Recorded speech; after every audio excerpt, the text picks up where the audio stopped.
سوچنے کی بات یہ ہے کہ ہمارے انسیسٹرز، ہمارے آباء و اجداد، ہمارے فور فادرز جنہیں اللہ نے زمین کے اوپر حکومت دی تھی، کیا وہ مادی طور پہ وہ اتنے خوشحال تھے جتنے امریکہ کو چھوڑیں کہ جتنے آج کا مسلمان خوشحال ہے؟ کہاں چین وہ بادشاہ کو نصیب کہ جس بے غمی سے سوتے غریب. اگر ایک بادشاہ جو سلیپنگ پل دے کے بھی سو نہیں پا رہا اور ایک غریب جو ہے وہ اپنے بستر پہ سو جاتا ہے، تو مجھے یہ بتائیں اس بادشاہ کی ویلتھ اور اس کا عہدہ جو ہے کس کا؟ کوئی تکلیف ایسی نہیں جو ہم کو پہنچی ہو مگر جو ہے اللہ کے حکم کے بغیر پہنچی ہو. لیکن یہ بات ایک عام بندے کے ذہن میں آ سکتی ہے کہ ہم مسلمان ہیں، یہ نعمتیں ہمارے پاس نہیں ہیں، تو یہ کفار جو ہیں وہ اس کو انجوائے کر رہے ہیں، تو اللہ کی وہ رحمت یہاں پر کیوں نہیں ہوتی؟ یہ اس کی کیا وجوہات ہیں؟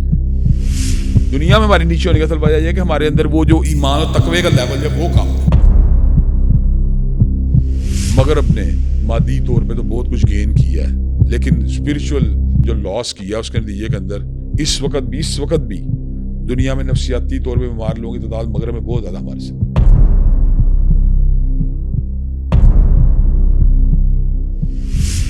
اچھا علامہ صاحب، ایک چیز جو کہ محسوس ہوتی ہے وہ یہ کہ خواہشات جو ہیں وہ انسان کو اس نہج پر لے کر جاتی ہیں کہ وہ ایک ایسے وہ ڈیڈ اینڈ کے اوپر پہنچ جاتا ہے کہ جہاں سے اس کی واپسی مشکل ہو جاتی ہے.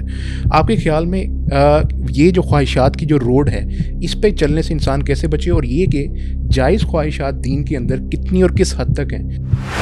ہمارا چونکہ ایک مادہ پرستی یا اسباب کی طرف جو رجحان بہت بڑھ گیا، اسباب کو اختیار کرنا یقیناً سنت ہے، لیکن اسباب پہ بھروسہ کرنا جو ہے نا یہ درست نہیں ہے. علامہ صاحب، آپ سمجھتے ہیں کہ وسوسہ جو ہوتا ہے ایک انسان کے لیے وہ کس حد تک لیتھل ہے؟ جو وساوس ہیں ان کو کچلنا جو ہے نا ول پاور کے ذریعے ممکن نہیں ہے. اچھا، صرف ول پاور سے انسان وسوسوں کے اوپر کبھی قابو نہیں پا سکتا. اللہ کے رسول صلی اللہ علیہ وسلم نے طاقتور مومن کے بارے میں کہا ہے کہ اللہ کو طاقتور مومن پسند ہے. تو اس سے کیا اصل میں مراد کیا ہے؟ اس سے بہت سی نا وہ ایک کنفیوژن پیدا ہوتی ہے لوگوں میں، اس سے اصل میں مراد کیا ہے؟ اس سے مراد کوئی صرف مادی طاقت نہیں ہے.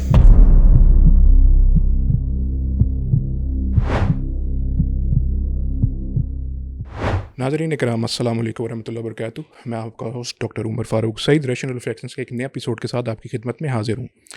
ناظرین، ایک انسان کی زندگی میں بہت سے نشیب و فراز آتے ہیں. ظاہر بات ہے کہ اس کی زندگی ہے ایک جیسی تو کانسٹنٹ نہیں رہ سکتی، اس کے اندر بہت سی تبدیلیاں، خوشی کے مقام، غم کی کیفیات، ہر ایک چیز اس کی زندگی کا حصہ ہے. اس سلسلے کے اندر لیکن ایک بہت اہم بات ایک مسلمان کے لیے یہ ہے کہ اسلام ہر ایک کیفیت کے اندر اس کو کیا گائیڈنس دیتا ہے. انسان کے لیے خوشی آئے، غم آئے، یا کوئی ایسی کیفیت جو درمیانی کیفیت ہو، یا اس قسم کی کوئی بھی کیفیات ہوں، سب سے بڑھ کر بات یہ کہ کیا انسان کو خوشی کی کیفیت میں کیسے بیہیو کرنا چاہیے اسلام میں، اور جب اس کے اوپر کوئی غم کی کیفیت آئے تو کیا اس کو نا امید ہو جانا چاہیے یا اس کو مایوس ہو جانا چاہیے. اور اس کے نتیجے میں کچھ ایسی ریپرکشنز ہوتی ہیں جیسے کہ انسان ڈپریشن میں چلا جاتا ہے، انسان بہت زیادہ افسوس کی کیفیات میں چلا جاتا ہے، یہاں تک کہ غمگین ہو کر کبھی کبھی بہت برے اقدامات بھی اٹھا لیتا ہے. ان تمام چیزوں کے بارے میں بہت سی قیاس سرنیاں کی جاتی ہیں، لیکن ہم نے آج سب سے پہلے میں تعارف کروا دوں جناب علامہ ابتسام الہی زہید صاحب. سب سے پہلے علامہ صاحب بہت شکریہ شو میں تشریف لانے کے لیے. ہم نے علامہ صاحب سے اس سلسلے کے اندر تمام گائیڈنس لینے کے لیے آج اسپیشلی شو میں دعوت دی کہ ایک سلسلہ وہ کہ انسان کی زندگی میں آ گیا، ایک کیفیت آ گئی، اب سب سے پہلے اسلام اس کو کیا کہے گا، کہ اس کو کیسے بیہیو کرنا ہے اس بارے میں. تو علامہ صاحب، سب سے پہلے کہ انسان کی زندگی میں شروعات میں جب وہ بچہ ہوتا ہے، جب وہ اپنی کیفیات کو سیکھ رہا ہوتا ہے، تو اس کو کیسے بیہیو کرنا سکھانا چاہیے اسلامی اعتبار سے، اس کی تربیت کیسی کرنی چاہیے کہ اگر اس کے اوپر خوشی کی کیفیت آئے تو وہ کیا بیہیو کرے، اور غم کی کیفیت آئے تو کیا بیہیو کرے. بسم اللہ الرحمن الرحیم. یہ میرے لیے آج خوشی کی بات بھی ہے کہ میں ایک ایسے سبجیکٹ کے اوپر گفتگو کرنے کے لیے جا رہا ہوں کہ جس سے مجھے ایف ایس سی کے دور سے، جب میں ٹین ایج میں تھا اس وقت سے مجھے بڑا انٹرسٹ رہا ہے، اور بعد میں پریکٹیکلی پھر یہ انٹرسٹ ٹرانسلیٹ ہوتا ہوتا یہاں تک پہنچا کہ میں نے ایم ایس سی سائیکالوجی بھی کی باقاعدہ طور پہ، اور جو میرا P H D Islamic studies کا تھیسس اس کو سبمٹ ہوا ہے، جس کے اوپر میں نے انشاءاللہ اپنا پریزنٹیشن دینی ہے. ابھی وہ باہر سے ویلیویٹ ہو کے تو نہیں آیا انشاءاللہ، لیکن اس کا بھی عنوان یہی ہے، management of psychological problem in light of Quran and سنہ. ماشاءاللہ، گریٹ ٹاپک. تو میں یہ بات سمجھتا ہوں کہ انسانی زندگی کے اندر دو اہم باتیں جن کا ہر انسان جو ہے وہ طلبگار بھی ہے اور اس کا خواہش بھی ہوتی ہے کہ ان دونوں فیلڈس کے اندر یا ان دونوں فیکلٹیز کے اندر جو ہے نا وہ ایکسیل کرے. جی. پہلی بات تو یہ ہر انسان معاشی طور کے اوپر جو ہے نا ترقی کرنا چاہتا ہے اور وہ چاہتا ہے کہ اس کی معیشت مضبوط ہو. دوسری بات یہ کہ ہر انسان غم سے نجات حاصل کرنا چاہتا ہے. جی. یہ ابن حزم رحمۃ اللہ علیہ کا موقف ہے جس کا خلاصہ یہ ہے کہ ایک نقطہ جس پہ پوری انسانیت کا اتفاق ہے وہ یہ ہے کہ انسان غم سے نجات حاصل کر لے. تو غم سے نجات حاصل کرنا جو ہے نا ہر انسان کی ایک خواہش ہے. کچھ لوگ اس خواہش کو پائے تکمیل تک پہنچا دیتے ہیں اور کچھ لوگ جو ہوتے ہیں وہ ان کی تشنا رہ جاتی ہے اور غم جو ہے ان کے اوپر غالب آ جاتا ہے. چونکہ ایک مسلمان کا اللہ تبارک و تعالیٰ کی ذات کے اوپر ایک بھروسہ ہوتا ہے اور وہ یہ اس کا تصور ہوتا ہے کہ اللہ تعالیٰ مشکل کشا ہے، حاجت روا ہے، غموں کو دور فرمانے والا ہے. اس لیے مسلمان اور مومن جو ہے نا وہ کبھی غم سے مغلوب نہیں ہوتا، بلکہ ہمیشہ غم کی کیفیت عارضی طور پہ اسے افیکٹ بھی کرے تو وہ اس سے نکلنے کے اندر جو ہے نا کامیاب ہو جاتا ہے. صحیح. اس کی متعدد وجوہات ہوتی ہیں جن کا انشاءاللہ میں آپ کے سامنے ذکر کروں گا. 27 میں نے تدابیر جو ہیں وہ اپنے اس تھیسس میں نقل کی ہیں کہ جن کو اختیار کرنے کے بعد انسان جو ہے وہ غم اور نفسیاتی عوارض سے جو ہے وہ نجات حاصل کرنے میں کامیاب ہو سکتا ہے. لیکن پہلی بات جس کی طرف آپ نے اشارہ کیا ہے یہ میں نے تھوڑی بیک گراؤنڈ اس لیے بتائی کہ یہ یعنی میرے ایک انٹرسٹ کا ایک ہمیشہ سبجیکٹ رہا ہے اور میں نے قرآن مجید کو بھی اس حوالے سے جو ہے نا کئی مرتبہ بغور پڑھنے کی کوشش کی ہے اور مجھے قرآن مجید سے جب بھی میں تلاوت کرتا ہوں نئے نکات اور نئے اس حوالے سے جو ہیں میری یعنی یوں سمجھیں اپ گریڈیشن ہوتی ہے اور میں نئے سے نئے نکات کو حاصل کرنے میں کامیاب ہوتا ہوں. لیکن جو پہلی بات آپ نے کی ہے کہ ہمیں اپنے بچے کو کیا بات سکھانی چاہیے. ہمیں اپنے بچے کو سب سے پہلے جو ہے نا وہ شکر گزاری کا درس دینا چاہیے اور شکر گزاری کا درس دینے کے لیے یہ بات بڑی ضروری ہے کہ جو نعمتیں موجود ہیں ان کے اوپر اطمینان حاصل ہو اور جو موجود نہیں ہے ان سے انسان بے نیاز ہو. صحیح. جو اللہ تعالیٰ نے اس کو عطا کر دی ہے اس پہ اللہ تعالیٰ کی نعمتوں کا شکر اور جس سے وہ محروم ہے ان کے بارے میں وہ بے نیاز ہو جائے. جب انسان اس چیز کو اپنے پہ طاری کر لیتا ہے تو اللہ تعالیٰ کے فضل و کرم سے اس کا سوچ کا جو بچے کا دعویہ ہے نا وہ بدلنا شروع ہو جاتا ہے. اس کی ضد بچپنے کی اپنی جگہ پہ ہوتی ہے لیکن جو چیز بھی والدین اس کو دیتے ہیں یا بڑے اس کو دیتے ہیں وہ اس کے اوپر جو ہے ایک تھینک فل ایٹیٹیوڈ اس کا ہوتا ہے. صحیح. اسے بات ٹرین کرنا چاہیے کہ جو اللہ تعالیٰ نے آپ کو نعمتیں دی ہیں ان کے اوپر آپ نے یہ شکر جو ہے نا اس کو شکر گزاری رویہ اپنانا ہے. گریٹیچیوڈ جو ہے نا اس کا سائیکولوجیکل ہیلنگ کے اندر ایک بڑا بنیادی کردار ہے. ٹھیک. اور یہ نہ صرف یہ کہ کتاب و سنت سے بات ثابت ہے بلکہ ویسٹرن جتنے تھنکرز ہیں یا ویسٹرن سائیکالوجسٹ ہیں وہ عام طور پہ اس بات کو ایڈمٹ کرتے ہیں. گریٹیچیوڈ جو ہے نا وہ آپ کی نفسیات کے اوپر بڑے مثبت اثرات چھوڑتا ہے. جس طرح ایک اور نقطے ان کا اتفاق ہے کہ جو رونا ہے اس سے آپ کا کیتھارسس ہوتا ہے، اسی طرح ان کا اس بات کے اوپر اتفاق ہے گریٹیچیوڈ سے جو ہے آپ ایک خوشی اطمینان کی کیفیت حاصل کرتے ہیں. اور یہ ڈومیسٹک کاؤنسلنگ کے اندر یا خاندانی کاؤنسلنگ کے اندر یا میرج کاؤنسلنگ کے اندر بڑا ایک اہم نقطہ ہوتا ہے کہ اگر ونس بیوی جو ہے اس کے اندر یہ بات کا ادراک اسے ہو جائے کہ جہامن جو اپنی کیپیسٹی کے مطابق میرے سے اچھا سلوک کر رہا ہے تو وہ طلاق یا خلا کی طرف آگے بڑھنے کی کوشش نہیں کرتی. بالکل ٹھیک. اسی طرح اگر خامن کو اس بات کا ادراک اور احساس ہو جائے کہ میری بیوی جو ہے وہ اپنی صلاحیتوں کے مطابق اپنی کیپیسٹی کے اندر جو ہے وہ میرے ساتھ جس حد تک ڈیل کر سکتی ہے وہ کرنے کی کوشش کر رہی ہے تو وہ بھی اس میرج کو بریک اپ کرنے کی بجائے اس کو جو ہے نا کنٹینیو کرنے کی کوشش کرتا ہے. گریٹیچیوڈ جو ہے یہ اللہ تعالیٰ کی بڑی نعمت ہے اور اللہ تعالیٰ اس کو پسند بھی بہت کرتے ہیں. اللہ تعالیٰ فرماتے ہیں لَئِن شَكَرْتُمْ لَأَزِيدَنَّكُمْ، مگر تم میری نعمتوں کا شکریہ ادا کرو گے نعمتوں کو بڑھا دوں گا. بے شک. اور ایک اور مقام پر ارشاد ہوا ما یفعل اللہ بعذابکم ان شکرتم وآمنتم وکان اللہ شاکرا علیما. اللہ کو کیا ضرورت ہے وہ تمہیں عذاب دے جب کہ تم ایمان اور شکر کے راستے کے اوپر ہو. بے شک. اللہ تعالیٰ کو شکر ادا کرنے والے لوگ جو ہیں وہ بڑے پسند ہیں اور بہت سے افعال ایسے ہیں جو کفر یا انکار کی طرف یا اللہ تبارک و تعالیٰ نعمتوں کی ناشکری کی طرف جو ہے نا وہ لے کے جاتے ہیں، جن میں سے فضول خرچی بھی ہے.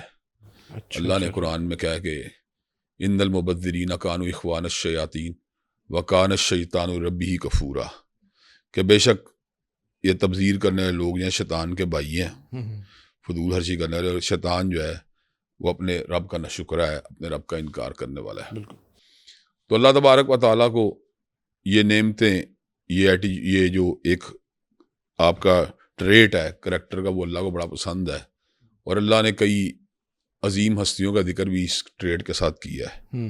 حضرت نوح علیہ السلام کو بڑی تکالیف آئی تھی دعوت دین کے دوران، لیکن اللہ تعالیٰ کہتے ہیں کہ وہ شکر گزار بندے تھے، بے شک۔ وہ ڈس ہارٹ نہیں ہوئے۔ شکر گزاری کا احساس انسان کو ڈس ہارٹ ہونے سے بچاتا ہے۔ جو ڈس ہارٹ ہونا ہے یہ آپ کے نفسیاتی وارث کی ایک بڑی اہم بنیاد ہے۔ صحیح۔ جو انسان شکر گزار ہوتا ہے وہ جلدی ڈس ہارٹ نہیں ہوتا، اور اگر ڈس ہارٹ کسی وقت ہو بھی جائے تو وہ دوبارہ میک اپ کرنے میں کامیاب ہو جاتا ہے۔ بالکل وہ یہ سمجھتا ہے کہ یار اللہ تعالیٰ کی اتنی نعمتیں ہیں، اگر کچھ لاس ہو گیا تو کوئی ایسی بات نہیں، دیگر نعمتوں کے اوپر وہ جو ہے نا متوجہ ہو جاتا ہے۔ بالکل صحیح۔ تو اللہ تعالیٰ نے قرآن مجید میں ناشکری کے جو ہے نا عقوبتیں بھی بڑی عجیب و غریب قسم کی بتائی ہیں، اور کئی مقامات میں مختلف انداز میں بتائی ہیں، جن میں سے ایک جو ہے میں آپ کو ایک بستی کا مثال دیتے ہیں۔ اللہ تعالیٰ 14 پارے کے اندر اللہ کہتے ہیں ضرب اللہ مثلا قریۃ کانت آمنۃ مطمئنہ یأتیہا رزقہا رغدا من کل مکان۔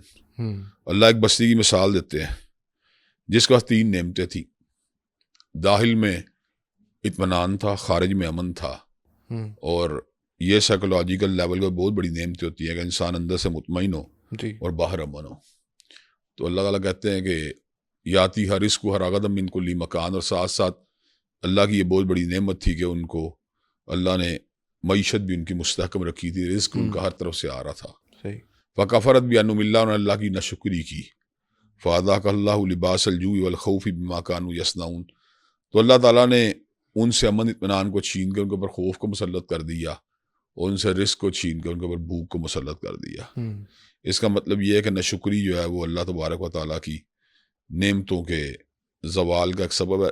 زوال نعمت کے متعدد اسباب میں سے ناشکری بھی ایک بہت بڑا سبب ہے۔ بالکل صحیح۔ اور اللہ تبارک و تعالیٰ آزمائش کے علاوہ، ایک ہے کسی کو آزمانا ہو، آزمائش تو بڑے بڑے نیکوکاروں کی بھی ہو جاتی ہے، ایسے ہی۔ لیکن عام جو اللہ تبارک و تعالیٰ کا طریقہ یہ ہے کہ اللہ تعالیٰ آزمائش کے علاوہ اپنی نعمتوں کو بندوں سے اس وقت تک نہیں چھینتے جب تک وہ ایسے اعمال نہیں کرتے جو اللہ کے زوال، اللہ کی طرف سے جو ہے نا اس نعمت کا چھن جانے کا سبب بن جائے۔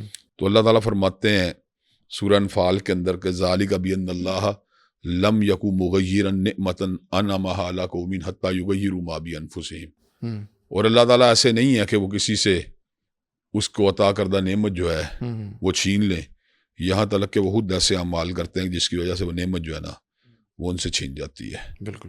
تو یہ جو زندگی کے اندر ہمارے نفسیاتی وارث آتے ہیں، ان کے اندر ایک آزمائش کا فیکٹر جس سے میں نے آپ کو پہلے بتایا، اس کے علاوہ دوسرا فیکٹر جو ہوتا ہے وہ یہ ہوتا ہے کہ آپ کے گناہ یا آپ کی نافرمانیاں یا آپ کی ناشکریاں جو ہے نا جی۔ وہ اتنی جمع ہو جاتی ہیں کہ وہ آپ کی نفسیاتی عوارث کے اوپر جو ہے نا منتج ہوتی ہیں۔ اب ان کے جب تک آپ ایک نافرمانی میں انڈلج رہے، جی۔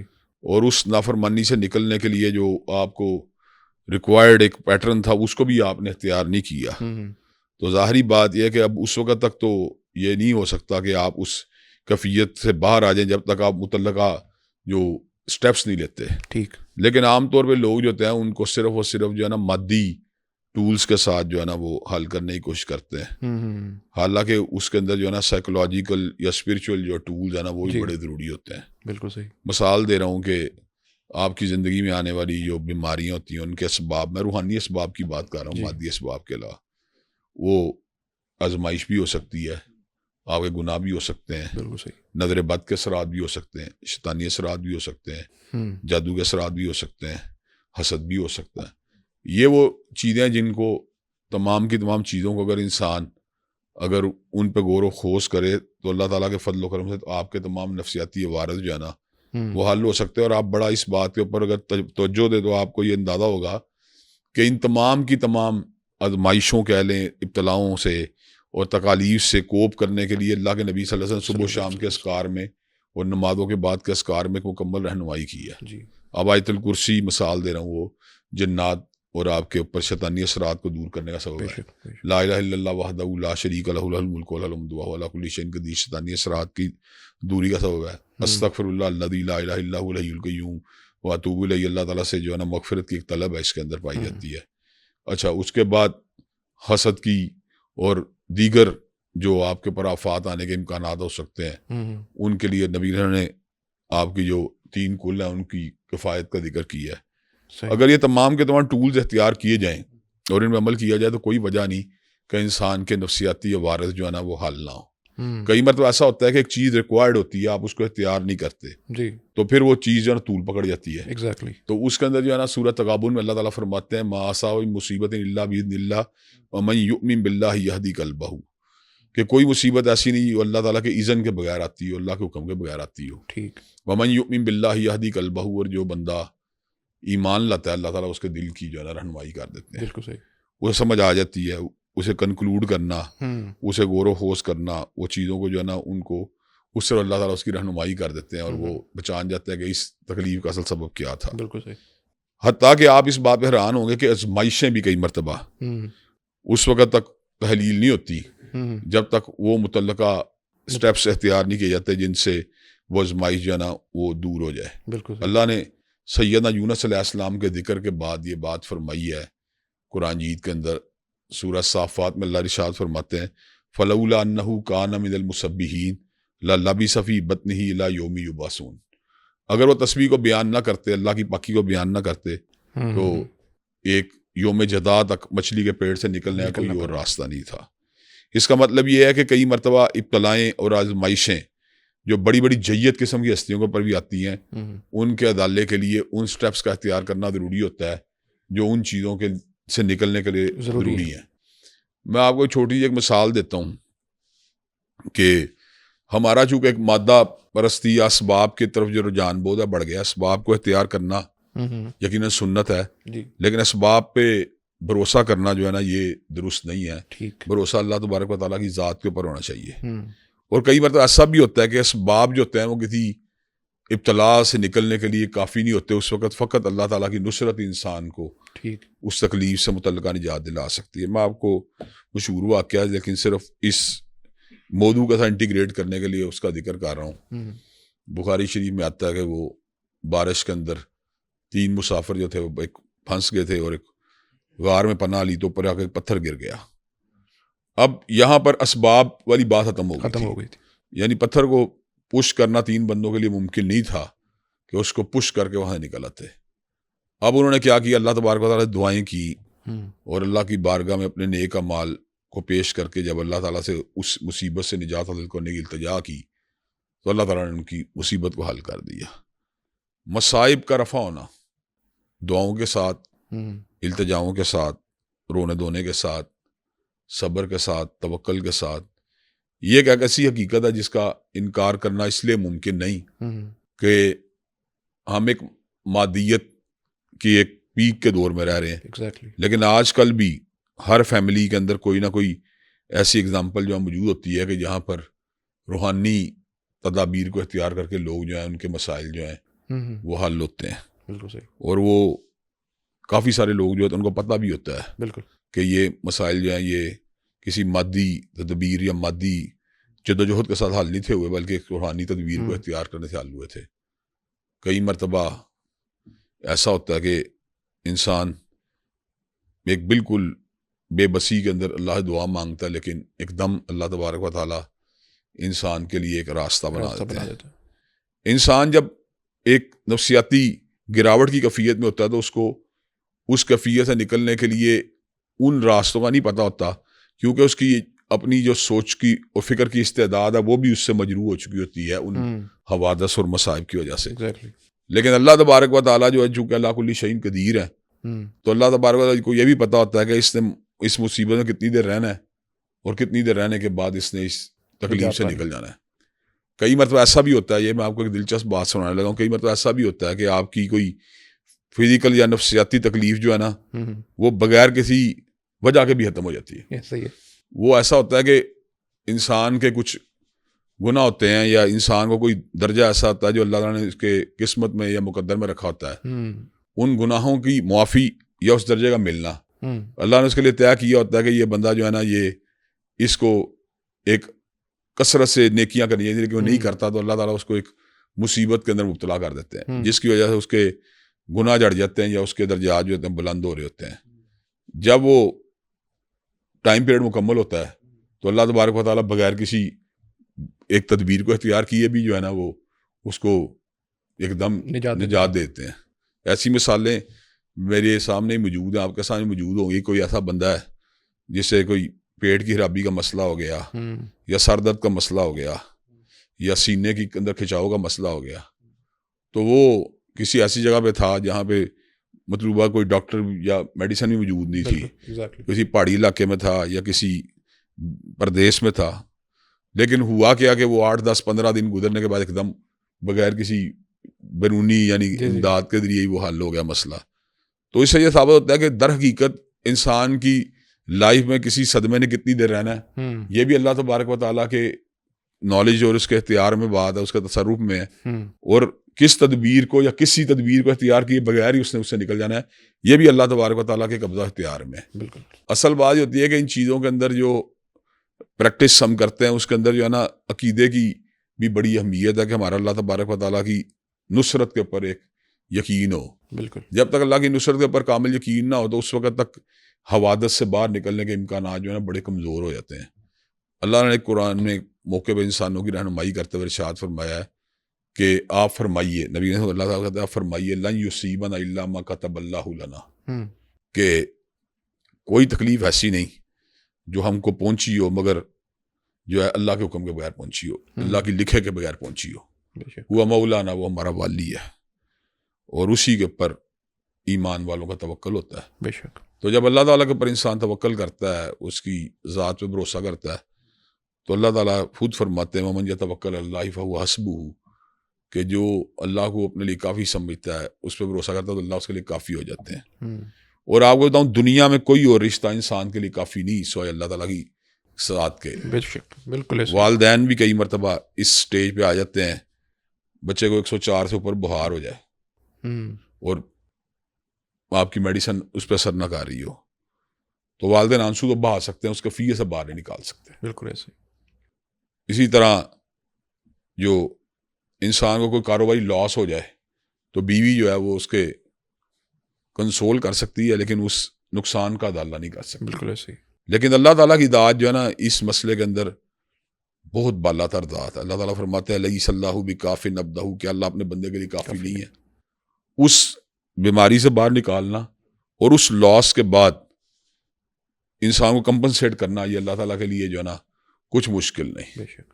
اور اللہ تبارک و تعالیٰ کئی مرتبہ ان جگہوں سے انسان کو جو ہے فائدہ پہنچا دیتے ہیں جو جگہیں بالکل انسان کی نظروں کے اندر جو ہے نا مائنر ہوتی ہیں، اور کئی مرتبہ ان جگہوں سے انسان کو نقصان ہو جاتا ہے جہاں پہ اسے ایکسپیکٹیشن ہوتی ہے کہ مجھے یہاں سے بہت زیادہ فائدہ حاصل ہوگا. تو یہ وہ چیزیں ہیں کہ جو اگر انسان کے ذہن کے اندر رچ بس جائیں تو اللہ تعالیٰ کے فضل و کرم سے انسان جو ہے وہ ان تمام مصائب، حوادث، ابتلاؤں اور نفسیاتی وارث کا مقابلہ کرنے کے قابل ہو جاتا ہے. یہی وجہ ہے کہ اللہ تبارک و تعالیٰ نے خودکشی سے جو منع کیا ہے تو اس منع کرنے کے ساتھ ایک بات بتائی ہے جو کہ بڑی زبردست بات ہے. اللہ تعالیٰ فرماتے ہیں وَلَا تَقْتُلُوا أَنفُسَكُمْ، تم اپنی جانوں کو قتل نہ کرو. صحیح. کیوں؟ ان اللہ کان بکم رحیم، اللہ تم پہ مہربانی کرنے والا ہے. صحیح. یہ جو اس نے بات کہی ہے بڑی زبردست بات ہے کہ انسان کو نہیں پتا بالکل کہ میری شفا میرے کتنے قریب ہے یا میرے اس ابتلا کے اندر میرا کون سا بینیفٹ ہے جو چھپا ہوا ہے. تو وہ جلدی کرتے ہوئے یا اللہ تعالیٰ کی ذات سے نا امیدی کو اختیار کرتے ہوئے کوئی ایسا سٹیپ نہ اٹھا جائے جس کے اندر ڈسٹرکشن ہو. تو اللہ تعالیٰ کو سمجھاتے ہیں ان اللہ کان بکم رحیمہ، کہ تم اپنے آپ کو جو ہے نا ہلاک کرنے کی ضرورت نہیں، میں بڑا مہربان مولا ہوں. اس لیے تمہیں میرے بارے میں جو ہے نا بدگمانی کا شکار نہیں ہونا چاہیے. کئی ابتلائیں واقعہ ایسی ہوتی ہیں نفسیات کی زندگی کے اندر، نفسیات کی دنیا کے اندر، کہ جن سے عہدہ برا ہونا انسان کے لیے واقعہ اس کو بڑا مشکل لگ رہا ہوتا ہے. لیکن یہ حقیقت ہے کہ جو اللہ تعالیٰ نے مخرج یا ایگزٹ پوائنٹ رکھے ہیں وہ ایسے ہوتا ہے کہ انسان جو ہوتا ہے کئی بار اس کو پتہ بھی نہیں ہوتا کہ میں کہاں پھنسا ہوا تھا اور میں کتنی جلدی اس پوزیشن سے جو ہے نا اللہ تعالیٰ مجھے نجات دے دیں گے. تو اللہ تعالیٰ نے ان ایگزٹ پوائنٹس کا ذکر بھی قرآن میں کئی جگہ پہ کیا، جن طرح اللہ تعالیٰ فرماتے ہیں وَمَن يَتَّقِ اللَّهَ يَجْعَل لَّهُ مَخْرَجًا، کہ اگر تم اللہ سے ڈرو گے تو اللہ تمہارے لیے ایگزٹ پوائنٹ بنا دے گا. اب وہ جو ڈرنے والا بندہ ہوگا، ظاہری بات ہے جو متقی بندہ ہوگا وہ دیگر تمام کے تمام سہاروں یا تمام فیکٹرز کے مقابلے میں اللہ تبارک و تعالیٰ کی ذات سے زیادہ لو لگا رہا ہوگا. تو اللہ تبارک و تعالیٰ کہتا ہے جو مجھ سے لو لگا رہا ہوگا تو ظاہری بات مجھے ہی پتا ہے کہ میں نے اپنے بندے کو کیسے اس تکلیف سے باہر نکالنا ہے. تو یہ وہ چیزیں ہیں کہ اگر ہم اپنے بچے کو ٹرین کریں، پہلی بات ہے اس کو شکر گزاری کا سبق دیں، اور دوسری بات یہ ہے کہ اس کو پھر یہ بات بھی سمجھائیں کہ بیٹے تمہاری زندگی کے اندر کوئی مشکل ایسی نہیں جو اللہ تبارک و تعالیٰ جسے حل کرنے میں قادر نہ ہو. اس کو عقیدہ بھی سمجھائیں اور اس کو شکر گزاری کا احساس بھی دلائیں. تو اللہ تعالیٰ کے فضل و کرم سے میں یہ سمجھتا ہوں کہ نفسیاتی عوارض اور ڈپریشن جو ہے اس کا مقابلہ کرنے کے اندر بڑی آسانی پیدا ہو سکتی ہے. اچھا علامہ صاحب، ایک چیز جو کہ محسوس ہوتی ہے وہ یہ کہ خواہشات جو ہیں وہ انسان کو اس نہج پر لے کر جاتی ہیں کہ وہ ایک ایسے وہ ڈیڈ اینڈ کے اوپر پہنچ جاتا ہے کہ جہاں سے اس کی واپسی مشکل ہو جاتی ہے. آپ کے خیال میں یہ جو خواہشات کی جو روڈ ہے اس پہ چلنے سے انسان کیسے بچے، اور یہ کہ جائز خواہشات دین کے اندر کتنی اور کس حد تک ہیں تاکہ وہ بچے جب اس رستے کے اوپر چلے، ظاہر ہے نیچرل انسٹنکٹ ہے، خواہشات تو ہوں گی، لیکن وہ کس حد تک ہوں کہ ایک دین کے اندر جہاں تک اجازت ہے کہ اس کے اندر کوئی ہارم نہ ہو، کوئی نقصان کی کیفیت نہ ہو. جس دیکھیں میں آپ کو چھوٹی بات ہوں، جو خواہشات ہیں ان کی تکمیل کے لیے اللہ تبارک نے جائز راستے رکھے ہوئے ہیں. جی، جیسے اللہ فرماتا ہے وَحَلَّ اللَّهُ الْبَيْعَ وَحَرَّمَ الرِّبَا، کہ اللہ نے تجارت کو حلال کیا ہے اور سود کو حرام کیا ہے. اللہ نے نکاح کو حلال کیا ہے، زنا کو حرام کیا ہے. اللہ نے شراب کو حرام کیا ہے، مشروبات، دودھ اور کئی اور چیزوں کو اس کے بدلے جو ہے نا وہ حلال کیا ہے.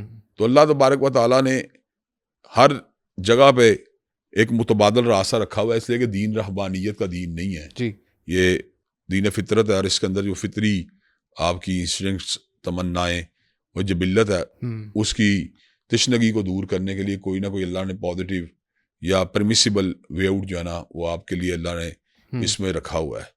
تو خواہشات جب مجرد خواہشات کی شکل اختیار کر لیتی ہیں تو وہ اللہ تبارک و تعالیٰ سے دوری کا سبب ہوتی ہیں. جی، اور جب وہ خواہشات جو ہوتی ہیں وہ اس نہج پہ آ جاتی ہیں کہ انسان ان کو اللہ تبارک و تعالیٰ کے اس ڈومین کے اندر رکھتا ہے تو وہ اس کے لیے کبھی بھی نقصان کا سبب نہیں بنتی. اللہ نے اس حقیقت کو سورہ نادیات میں بڑے خوبصورت انداز میں بیان کیا ہے. فَأَمَّا مَن طَغَىٰ وَآثَرَ الْحَيَاةَ الدُّنْيَا فَإِنَّ الْجَحِيمَ هِيَ الْمَأْوَىٰ، کہ جسے طغیانی کا راستہ اختیار کیا، دنیا کی زندگی کو اپنے لیے حرف آخر بنا لیا تو اس کا ٹھکانہ جہنم ہے. صحیح. اس کے مد مقابل وَأَمَّا مَنْ خَافَ مَقَامَ رَبِّهِ وَنَهَى النَّفْسَ عَنِ الْهَوَىٰ فَإِنَّ الْجَنَّةَ هِيَ الْمَأْوَىٰ، اور جو اپنے رب کے سامنے کھڑے ہونے سے ڈر گیا اور اسے اپنی خواہش کو دبا لیا تو ایسا شخص جنتی ہے. تو یہ ہمارے سامنے جو دو روڈ اللہ نے مقرر کر دی ہیں کہ ایک بے ہنگم خواہشات کا روڈ ہے جی، اور ایک وہ ڈومین ہے کہ جہاں پر میری خواہشات کی تشنگی کو دور کرنے کے لیے میرے سامنے صرف وہ راستے ہیں جو اللہ تبارک و تعالیٰ نے میرے لیے جو ہے نا جائز رکھے ہوئے ہیں. تو بچوں کو حلال و حرام کا شعور دینا صحیح، اور ان کو کتاب و سنت کی تعلیمات سے بہرور کرنا یہ بھی ہماری ذمہ داری ہے. اگر ہم اپنی ذمہ داری کو نبھائیں گے تو اللہ تعالیٰ کے فضل و کرم سے وہ جو گناہ کی ایک برڈن ہوتا ہے اس سے ہی بچ جائیں گے، اور خواہشات کی جائز تکمیل جو ہے اس کے راستے بھی انسان کے لیے جہاں کھلے رہیں گے. بالکل صحیح. اچھا علامہ صاحب، آپ سمجھتے ہیں کہ وسوسہ جو ہوتا ہے ایک انسان کے لیے وہ کس حد تک لیتھل ہے؟ ایک یہ فیکٹر کہ وسوسے مختلف قسم کے اگر ہم ہسٹری میں دیکھیں، جیسے فار ایگزامپل سفرنگ ایک انسان کی جبلت کا، اس کی نیچر کا ایک حصہ ہے. اسی کے چلتے اس کو سمجھنے کی غلطی پہ گوتم بدھ جیسی شخصیت نے ایک پورا مطلب بنا لیا کہ سفرنگ کو ختم کرنا چاہتا تھا، نکلا وسوسے کے اندر آ گیا، ایک ایسا رستہ اختیار کر لیا جو صحیح نہیں تھا. تو اس صورت میں جب انسان وسوسوں میں آ جائے وہ اپنے آپ کو کس رستے پہ ڈال کر نکال سکتا ہے بحفاظت کہ اس کو کسی غلط طرف نہ وہ چلا جائے؟ دیکھیں میں کوئی چھوٹی بات ہوں کہ آپ اس بات کے اوپر بڑا توجہ کبھی دیں تو حیران ہوں گے آپ ایک بات کے اوپر کہ اللہ تعالیٰ نے سورہ فلق میں اپنی ایک صفت کا ذکر کیا ہے، جی، قُلْ اعوذ برب الفلق، کہ میں صبح کے رب کی پناہ میں آتا ہوں. کس کس چیز سے؟ من شر ما خلق، ہر اس چیز کے شر سے جس کو اس نے پیدا کی ہے. ٹھیک. ومن شر غاسق اذا وقب، اور اندھیرے کے شر سے جب وہ چھا جائے. ومن شر النفاثات فی العقد، اور گرہوں میں پڑھ کے پھونکنے والیوں کے شر سے جب وہ پھونک رہی ہوں. ومن شر حاسد اذا حسد، اور حسد کرنے والوں کے شر سے جب وہ حسد کرنے لگے. لیکن سورہ ناس میں اللہ نے اپنی 3 صفات کا ذکر کیا اور پناہ صرف ایک چیز سے مانگی گئی ہے. قل اعوذ برب الناس، میں پناہ حاصل کرتا ہوں، کہہ دیجئے کہ انسانوں کے برب کی، مالک الناس انسانوں کے بادشاہ کی، الہ الناس انسانوں کے معبود کی، من شر الوسواس الخناس. یہاں پہ صرف ایک چیز سے بچاؤ کے لیے پوری سورت جو ہے اسے اتارا گیا ہے. وہاں پہ کئی چیزیں بچاؤ کے لیے ایک صفت کا ذکر کیا، اور یہاں 3 صفات کا ذکر صرف وسوسوں سے بچنے کے لیے کیا گیا ہے. اس کا مطلب یہ ہے کہ وساوس واقعی انسان کے لیے بڑے مہلک ہیں، اور انسان کی وہ صراط مستقیم سے بھٹکانے میں، چاہے وہ عقائد کے معاملات ہوں، ایمانیات کے معاملات ہوں، اعمال کے معاملات ہوں، شہوات کے معاملات ہوں، ان میں بڑے کلیدی کردار ادا کرتے ہیں. جو وساوس ہیں ان کو کچلنا جو ہے نا ول پاور کے ذریعے ممکن نہیں ہے. اچھا. صرف ول پاور سے انسان وسوسوں کے اوپر کبھی قابو نہیں پا سکتا. اچھا. وسوسوں کے قابو پانے کے لیے ہمیشہ انسان کو اللہ تبارک و تعالیٰ کے ذکر اور اس سے رجوع کا راستہ جو ہے نا اختیار کرنا چاہیے بھی، اور پڑھتا بھی ہے. یہ جو کہا گیا ہے کہ آپ لا الہ الا اللہ وحدہ لا شریک لہ الملک ولہ الحمد وہو علی کل شیء قدیر صبح پڑھیں 100 دفعہ، تو شام تک آپ شیطان سے ڈال بن جاتی ہے. شیطان کا کیا بڑا ہتھیار ہے، شیطان وسوسہ ڈالتا ہے انسان کے دل میں، اور اس کے دل میں ایک شک کا، شہوت کا، لالچ کا، خوف کا ایک بیج ہے، اس کی آبیاری کرتا ہے. تو اس اٹیک کے راستے میں سب سے بڑی شیلڈ جو اللہ کا ذکر ہے. یہ شیطانی اثرات جب انسان کے اوپر حملہ ور ہوتے ہیں، اس کے دل کے اوپر، اس کے دماغ کے اوپر، تو انسان اگر ان کو جھٹکنے کی کبھی کوشش کرے تو کئی مرتبہ جھٹکنے میں دقت پیش آتی ہے. اور بہت سے لوگ اس کے لیے میڈیسن کا استعمال بھی کرتے ہیں. کئی لوگ جو ہیں وہ ہپنوسس کے پروسیس کی طرف بھی رغبت یا رجوع کرتے ہیں، اور ماہرین ہوتے ہیں جو کلینکل ہپنوسس، ہپناٹزم کے، وہ باقاعدہ طور پہ ان کو ٹرانس میں لے کر انہیں سجیشن دیتے ہیں، جس سے ان کو اس چیز میں معاونت دی جاتی ہے جس کے اندر وہ پھنسے ہوتے ہیں. لیکن یہ ساری تدبیریں اپنی جگہ پر ہیں. ٹھیک. اللہ کا اکیلا ذکر جو ہے وہ ان چیزوں پہ حاوی ہے. بالکل صحیح. اللہ نے خود قرآن میں اعلان فرمایا ہے کہ ومن یعش عن ذکر الرحمن نقید لہ شیطانا فہو لہ قرین، کہ جو اللہ کے رحمان کے ذکر سے دوری اختیار کرتا ہے تو اس پہ شیطان مسلط ہو جاتا ہے اور وہ اس کا ساتھی بن جاتا ہے. اچھا. اور اللہ تبارک و تعالیٰ جو ہیں وہ ذکر کی برکت سے انسانوں کو اس کیفیت سے جو ہے نا وہ نکال دیتے ہیں. اللہ خود فرماتے ہیں یا ایھا الذین آمنوا اذکروا اللہ ذکرا کثیرا وسبحوہ بکرۃ واصیلا هو الذی یصلی علیکم وملائکتہ لیخرجکم من الظلمات الی النور وکان بالمؤمنین رحیما، کہ اللہ کا کثرت ذکر کرو، صبح و شام کی تسبیح کو بیان کرو، وہ اور اس کے فرشتے تمہارے پہ درود بھیجتے ہیں تاکہ تمہیں اندھیروں سے نکال کے روشنی کی طرف منتقل کر دیا جائے. تو اس کا مطلب یہ ہے کہ جب انسان، وساوس بھی اندھیرے کی قسم ہی ہے، جب یہ انسان پہ غلبہ پاتے ہیں تو انسان اپنے آپ کو بڑا تاریکی میں محسوس کرتا ہے. ان تاریکیوں سے باہر نکالنے کے لیے کثرت ذکر اور اللہ کی تسبیح کو بیان کرنا نہایت مفید ہوتا ہے. اب دیکھیں جو شیطانی اعمال ہیں ان کے اندر جو جادو ہوتا ہے اس کے اندر باقاعدہ طور کے اوپر شیاطین کا ایک تسلط انسان کے اوپر کرنے کی کوشش کی جاتی ہے، لیکن اس تسلط سے بھی جو انسان کو نجات حاصل ہوتا ہے وہ اللہ کے ذکر سے ہی ہوتا ہے. بے شک ایسے ہی وہ 3 کل پڑھتا ہے، آیت الکرسی پڑھتا ہے، آمن رسول پڑھتا ہے، سورہ فاتحہ پڑھتا ہے، اعوذ باللہ من الشیطان الرجیم پڑھتا ہے، لا الہ الا اللہ وحدہ لا شریک لہ الملک ولہ الحمد وہو علی کل شیء قدیر پڑھتا ہے، اعوذ بکلمۃ اللہ التامۃ من شر ما خلق پڑھتا ہے، بسم اللہ الذی لا یضر پڑھتا ہے، تو حسبنا اللہ ونعم الوکیل پڑھتا ہے. تو یہ چیزیں پڑھنے کے بعد اللہ تبارک و تعالیٰ جو ہے اس کو اس کیفیت سے جو ہے وہ نجات دے دیتے ہیں. جی دیکھنے میں ہے کہ کئی مرتبہ وساوس اور شیطانی اثرات اور جادو کا جو حملہ ہوتا ہے اس میں طوالت پائی جاتی ہے، لیکن وہ بتدریج ختم ہو جاتا ہے. صحیح. تو حالانکہ اللہ تو آنن فانن بھی انسان کو نجات دے سکتے ہیں. میں سمجھتا ہوں کہ اللہ تعالیٰ در حقیقت انسان کی ایک تو سیئات کو جھاڑ رہے ہوتے ہیں، اس کے درجات کو بلند کر رہے ہوتے ہیں. دوسری بات ہے ایک پختگی بھی پیدا ہو رہی ہوتی ہے اللہ کی عبادت کی. ایگزیکٹلی. اگر وہ آنن فانن کام ہو یا شاید وہ اتنا مستقل مزاجی کا اللہ تبارک و تعالیٰ کی طرف رجوع کرنے یا اس کی بات کرنے کا اس میں ذوق پیدا نہ ہو جتنا اس تدریجی عمل کے ذریعے ذوق پیدا ہوتا ہے، اور بالآخر وہ اس کی ایک فطرت ثانیہ یا اس کی عادت پختہ بن جاتی ہے کہ وہ اللہ کے ذکر کا بڑا ہوکر اور عادی ہو جاتا ہے. جب اس کیفیت میں چلا جاتا ہے تو اس کے بعد شیطان چھیڑ چھاڑ کرنے کی کوشش تو زندگی کے مختلف دوروں میں بلکہ ہر روز ہر آن کو ہی کرتا ہے، لیکن وہ اللہ کے ذکر کی اس برکت کے ساتھ اور اس روشنی کے ساتھ وہ اس انسان کو پھر بھٹکانے کی پوزیشن میں یا اس پہ تسلط کرنے کی پوزیشن میں نہیں رہتا. بالکل صحیح، بالکل صحیح.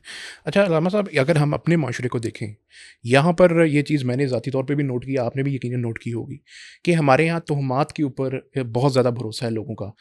اس کی وجہ پتہ نہیں اس برِ صغیر کا معاشرہ اسی قسم کا تھا یا اسی قسم کے مسائل تھے، تو لوگوں میں یہ چیز کا تصور کہ اگر کسی بھی قسم کی سفرنگ ان کی طرف آئی ہے، سائیکولوجیکلی پہلا ان کا جو ریئیکشن ہوتا ہے نا، انسٹنٹ ریئیکشن، وہ یہ ہوتا ہے کہ فلاں نے میرے پہ جادو کرا دیا، فلاں نے پتہ نہیں کیا ہو گیا، میرے اوپر تو تعویذ ہو گیا، میرے اوپر یہ مسئلہ ہو گیا. ہو سکتا ہے، حقیقت بھی ہو سکتی ہے، میں یہ اس کا انکار نہیں کرتا، لیکن سائیکولوجیکلی ایسی ہماری مائنڈ جو ہے وہ بنی ایسا گیا ہوا ہے کہ یہ بھی ایک وسوسہ آ چکا ہے. تو میں آپ سے اس کا فائدہ اٹھاتے ہوئے یہ پوچھنا چاہوں گا، نشانی اگر کسی انسان کو واقعی میں اس کو نظر بد ہے، اس کو جادو ہے، اس کے اوپر سایہ ہے کسی قسم کا، یہ کیا نشانی ہوگی واقعتاً شریعت نے کیا بتایا کہ وہ اس کو پتہ چل جائے کہ یہ وسوسہ نہیں ہے، حقیقت میں یہ اس طرح؟ دیکھیں، عام طور پہ میں نے دیکھا کہ جو وساوس یا شیطانی اثرات یا جادو یا نظر بد کے عوارض کا شکار لوگ ہوتے ہیں، ان میں سے ایک بڑی تعداد جی اس سے قبل معالجین سے رجوع کر چکی ہوتی ہے، میڈیکل ٹیسٹ بھی کروا چکی ہوتی ہے.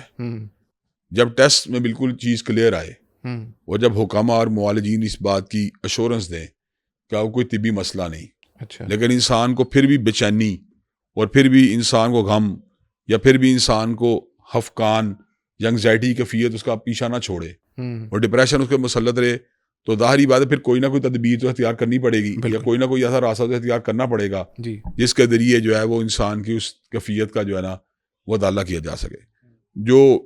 چونکہ میں اسلامیات کے ساتھ ساتھ نفسیات کا طالب علم بھی ہوں، تو جہاں پہ ایک آپ کی ٹرنکولائزرز کے ذریعے یا ڈائزیپام کے ذریعے یا ان ادویات کے ذریعے جو آپ کو سکون دیتی ہیں وہ آپ کا علاج کرنے کی کوشش کی جاتی ہے کہ اس کا دماغ جو ہے نا اس کو وقتی طور پہ چلو کچھ ریلیف مل جائے.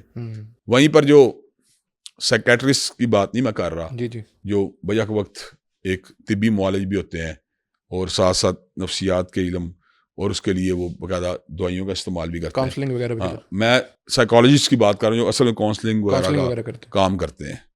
تو اس کے اندر تحلیل نفسی کا جو سائیکو انالیسس ہوتا ہے اس کے ذریعے کئی مرتبہ اس گرہ تک پہنچنے کی کوشش کی جاتی ہے جو انسان کو اس کیفیت میں لے کے آنا سبب ہوتی ہے. اس میں کوئی نہ کوئی کئی مرتبہ حادثہ نکل آتا ہے، کئی مرتبہ کوئی گلٹ نکل آتا ہے، کئی مرتبہ کوئی پچھتاوا نکل آتا ہے، کئی مرتبہ کوئی احساس گناہ نکل آتا ہے جس نے انسان کے اوپر جو ہے نا وہ حملہ کیا ہوتا ہے. اب دیکھیں جب وہ تحلیل نفسی کے ان ذرائع تک پہنچتے ہیں تو وہ کوشش کرتے ہیں اس نوٹ کو کھولنے کی. تو آپ اس کے ساتھ اگر اس کو انٹیگریٹ کریں ذرا کہ ایک انسان جس کو حادثہ پہنچا تو اس شوق کی کفیاں چلا گیا، تو ظاہری بات ہے اس کو ایک بوسٹ اپ کرنے کے لیے تو پھر اللہ تبارک و تعالیٰ سے رجوع کرنا، یہ دعا کی شکل میں، توکل کی شکل میں، صبر کی شکل میں، یا اگر اس کو احساس ندامت یا گلٹ ہے یا اس کو احساس گناہ ہے تو اس کو استغفار یا توبہ کا راستہ اختیار کرنا چاہیے، یا اگر وہ بیچارگی محسوس کر رہا ہے تو اس کو توکل کا راستہ اختیار کرنا چاہیے. تو یہ سائیکو انالیسس کے بعد بھی الٹیمیٹلی کیا ہوگا کہ اللہ تبارک و تعالیٰ کی طرف رجوع کرنا تو پڑے گا، کیونکہ اگر جب اللہ تعالیٰ کا رجوع کر کے اس کے پاس جب جا کے یہ دیکھیں نا، آپ جب آپ کئی مرتبہ کئی مذاہب ایسے ہیں، وہ میں کسی مذہب کریٹیسزم کیے بغیر یہ بات کہہ رہا ہوں کہ وہ ان کے اندر جو ہے نا وہ اپنے مذہبی رہنماؤں کے پاس جا کے کنفیس کرتے ہیں، تو کنفیشن کے بعد وہ سمجھتے ہیں کہ یار وہ ہماری جو کیفیت جو ہے نا کسی اس کے اندر ایک کمی ہو گئی ہے. تو میں سمجھتا ہوں سب سے بڑی اعتراف جرم جو ہے وہ تو پروردگار عالم کے سامنے بنتا ہے نا. جب پروردگار عالم کے سامنے انسان ندامت کے آنسو گرا دے اور اس کے سامنے آ کے توبہ کا طلبگار ہو جائے تو الٹیمیٹلی جو گناہ کے اثرات ڈیلیوٹ ہو جائیں گے. اور اگر شیطانی اثرات ہوں گے، شیطانی اثرات کے ڈیلیوٹ کرنے کے اندر استغفار کے بعد دو بڑے ہتھیار ہیں. ایک کلمات توحید چاہے وہ آیت الکرسی کی شکل میں ہوں یا لا الہ الا وحدہ لا شریک لہ الملک ولہ الحمد وہو علی کل شیء قدیر کی شکل میں ہوں، اور استعاذہ کی دعائیں چاہے وہ فلق ناس کی شکل میں ہوں یا اعوذ بکلمۃ اللہ التامۃ من شر ما خلق کی شکل میں ہوں. یہ دو ایک بنیادی راستے ہیں. ایک تو راستہ یہ آپ نے اللہ کی توحید کو کہنا ہے، جہاں توحید ہوتی ہے وہاں خود بس شیطنت جو ہے اس کے اثرات کمزور ہونے شروع ہوتے ہیں. اور دوسری بات ہے براہ راست پناہ کا طلب کر لیا. کلمہ توحید میں تو اللہ تعالیٰ کی ایک وحدانیت کا اعلان کر کے اپنے دشمن کو اپنے سے دور کیا، اور دوسرے اب ایک ڈائریکٹ ہی سرنڈر کر دیا کہ اللہ تبارک و تعالیٰ تو پناہ دے دے مجھے، کہ میں تیری پناہ کا طلبگار ہوں. میری کوئی پوزیشن نہیں کہ میں تیری پناہ کے طلب کے بغیر جو ہے نا میں کہیں نہیں رہ سکتا. اچھا، اب جب یہ چیزیں اختیار کرتا بندہ تو الٹیمیٹلی پھر جب اسے ریلیف ملتا ہے اور اسے یعنی اللہ تبارک و تعالیٰ اس کی وہ کھوئی ہوئی نفسیاتی طاقت اس کو عطا کرتا ہے، تو پھر ایڈمٹ کرنا پڑتا ہے کہ ما فوق الطبیعات میٹافزیکل ریالٹیز ایگزسٹ کر رہی ہیں.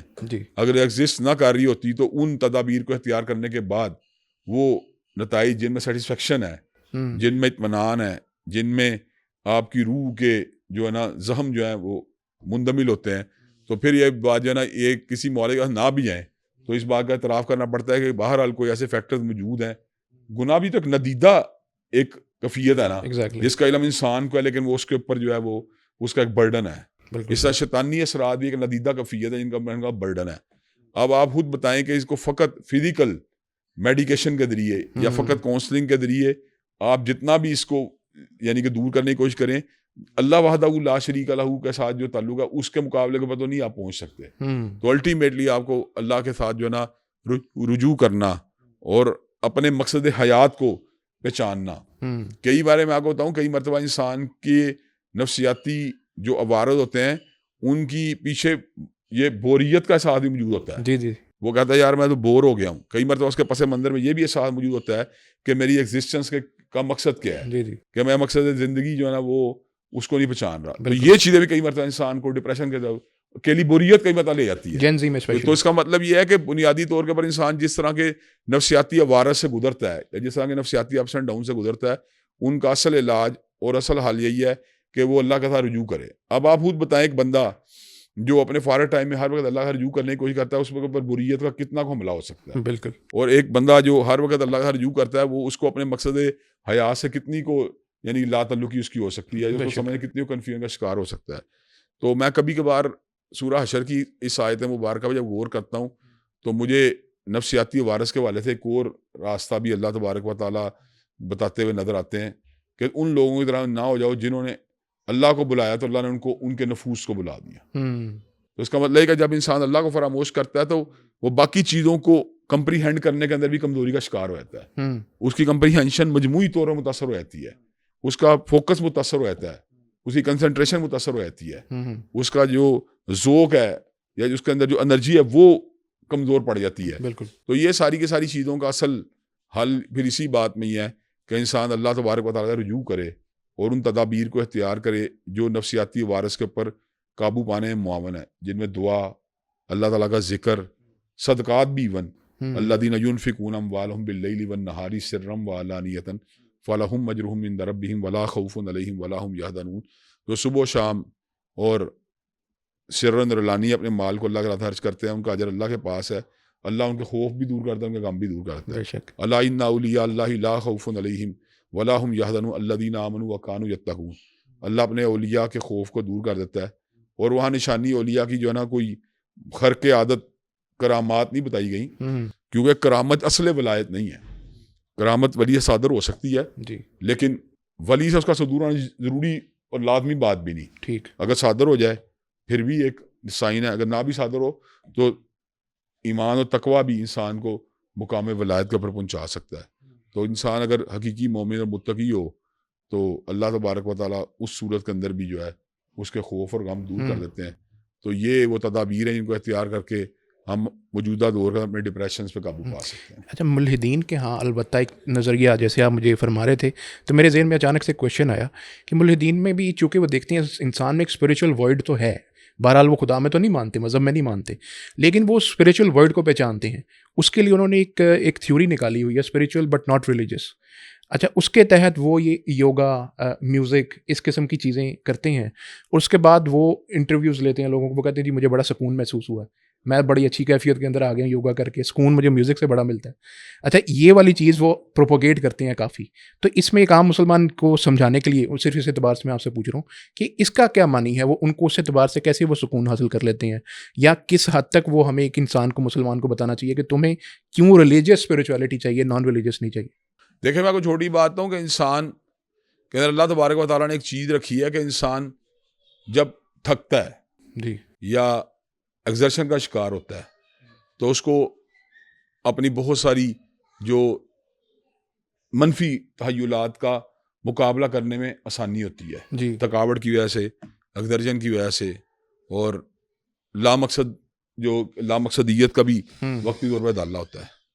لیکن جو دل کا ایک مکمل حلا ہے، اس کے پورا ہونے کا بہرحال یہ طریقہ یقین دہانی ایشورنس نہیں دے سکتا، صحیح، یقین دہانی نہیں کروا سکتا. اس کی وجہ ہے کہ میں آپ کو بتاتا ہوں کہ میں نے اپنی زندگی کے اندر بہت سے ایسے لوگوں سے ملاقات کی ہے جو مسلمان دیگر مذاہب سے ہوئے ہیں. اچھا، ماشاء اللہ. یعنی جس طرح بلال فلپس جی جی، ہیں، ماشاء اللہ. یا عبدالرحیم گرین صاحب ہیں، جی جی. یا یوسف چمبر صاحب ہیں، یا جان فاؤنٹین ہے، یا حمدان ریاس ہے. جی. یہ سارے لوگوں سے ملا ہوں زندگی کے اندر. تو ان لوگوں کی زندگی کا حاصل بھی یہی بات نکلتی ہے کہ یہ ایسے معاشروں میں رہتے تھے جہاں پہ کوئی اسلام ڈومینیٹ بھی نہیں تھا کرتا. جی. اسلام ایک سوسائٹی کے اندر ایک اس کی بالادستی بھی نہیں تھی، مغلوبیت کی کیفیت میں تھا. لیکن وہ نفسیاتی یا دلی اطمینان یا دلی سکون جو انسان کی ایک اندرونی قوت ہوتی ہے، جی، اس نے ان کو اس حد تک افیکٹ کیا کہ یہ بتدریج جو ہے نا ہلکا بگوش اسلام ہوئے. جی. میں نے جس طرح شروع میں بات کہی تھی کہ انسان غم سے نجات حاصل کرنا چاہتا ہے اور اکنامک لیول کے اوپر اسٹیبلٹی چاہتا ہے، اور میں یہ بات سمجھتا ہوں اکنامک اسٹیبلٹی بھی غم سے نجات کے بعد معنی خیز ہوتی ہے. اگر انسان غمگین ہو تو اکنامک اسٹیبلٹی بھی اصل میں اس کے مسائل کو جو ہے نا وہ حل نہیں ہو سکتے اس کے مسائل. بالکل. ہاں، اگر انسان نفسیاتی طور پہ اسٹیبل ہے اور اکنامک اسٹیبلٹی جو ہے نا وہ نہیں حاصل تو وہ اسے پنچ کرے گی، اسے وہ ذہنی طور پہ ایک تھوڑا بہت جو ہے نا مختلف کیفیات سے دوچار ہوگا. لیکن وہ کیفیت اس کیفیت کا مقابلے کچھ بھی نہیں ہے. انسان اکنامک لیول اسٹیبل ہے لیکن یعنی نفسیاتی طور پہ جو ہے نا اس کی اسٹیبلٹی موجود نہیں ہے، تو وہ اس کے لیے جو ہے نا اپنی بساط کے حد تک کوشش بھی کرنے کے قابل ہوگا. آپ کو یہ بھی بتاؤں بات، ایک بندہ جو نفسیاتی طور پر اسٹیبل ہے اور معاشی طور پر اسٹیبل نہیں ہے، اس کے اندر ایک ایسی فورس اور انرجی موجود ہے کہ جس کے ذریعے وہ ان چیزوں کا مقابلہ کرنے کی کوشش کر سکتا ہے. لیکن ایک بندہ اکنامک طور پر اسٹیبل ہے لیکن دوسرے لیول کے اوپر یعنی آپ کی سائیکولوجیکل لیول کے اوپر اسٹیبل نہیں ہے، تو سچی بات یہ ہے کہ وہ کسی بھی جگہ فٹ نہیں ہوتا. اس کو اپنے گھر کے اندر بھی اس کی قدر و منزلت میں بتدریج کمی واقع ہو جاتی ہے، اور اس کی سیڈ اسٹوریز سے بھی بالآخر لوگ جو ہوتے ہیں وہ اس کو دلاسا دینے کی بجائے نظریں چنانا شروع ہو جاتے ہیں.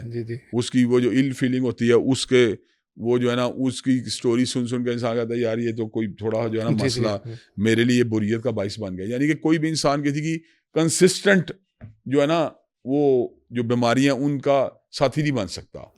لیکن میں نے یہ بات دیکھی ہے کہ جب اللہ تعالیٰ کے فضل آپ وہ اللہ تبارک نفسیاتی سودگی عطا کر دیتے ہیں اور نفسیاتی قوت سے نواز دیتے ہیں، تو اس کے بعد سوسائٹی کے اندر جو ہے نا آپ کی مالی حیثیت نہ بھی اتنی بہتر ہو تو آپ سوسائٹی کے اندر اپنی جگہ بنانے کی پوزیشن میں ہوتے ہیں. جو بھی آپ کی پوزیشن چلیں اس طبقے میں کسی میں ایک میں نہیں ہو تو کسی دوسرے طبقے میں بن جائے گی، کسی دوسرے کسی تیسرے میں بن جائے گی. لیکن ایسا نہیں ہوگا کہ آپ اپنی اسپیس نہ بنا سکیں.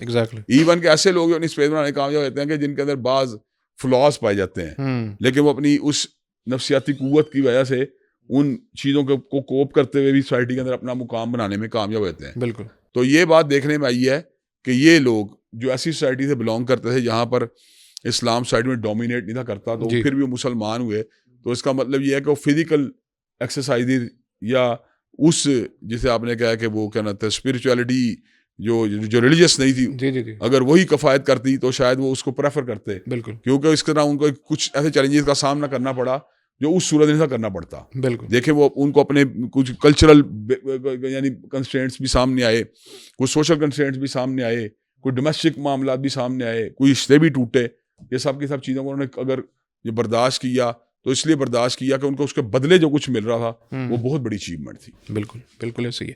علامہ صاحب ذاتی طور کے اوپر بھی اور ایسے کہ بہت سے لوگوں نے بھی یہ سوالات کرتے ہیں. ایک بنیادی کنفیوژن ہے وہ دعا کی جو آئیڈیالوجی ہے نا اس کو لے کر ہے. فار ایگزامپل ایک ایسے آدمی کی مثال لیتے ہیں جس کی زندگی میں مسلسل مشکلات ہیں, اس کی معاشی کیفیت, اس کی جسمانی کیفیت, تمام کی تمام مشکلات. ایک لگا لیں وہ ایک نوجوان ہے, وہ کہتا ہے جی میں نے اللہ سے دعا مانگی کہ اللہ مجھے اچھے نمبروں سے پاس کرے, میری دعا قبول نہیں ہوئی. میں نے اللہ سے دعا مانگی فلاں لڑکی سے شادی ہو جائے, وہ بھی نہیں ہوئی.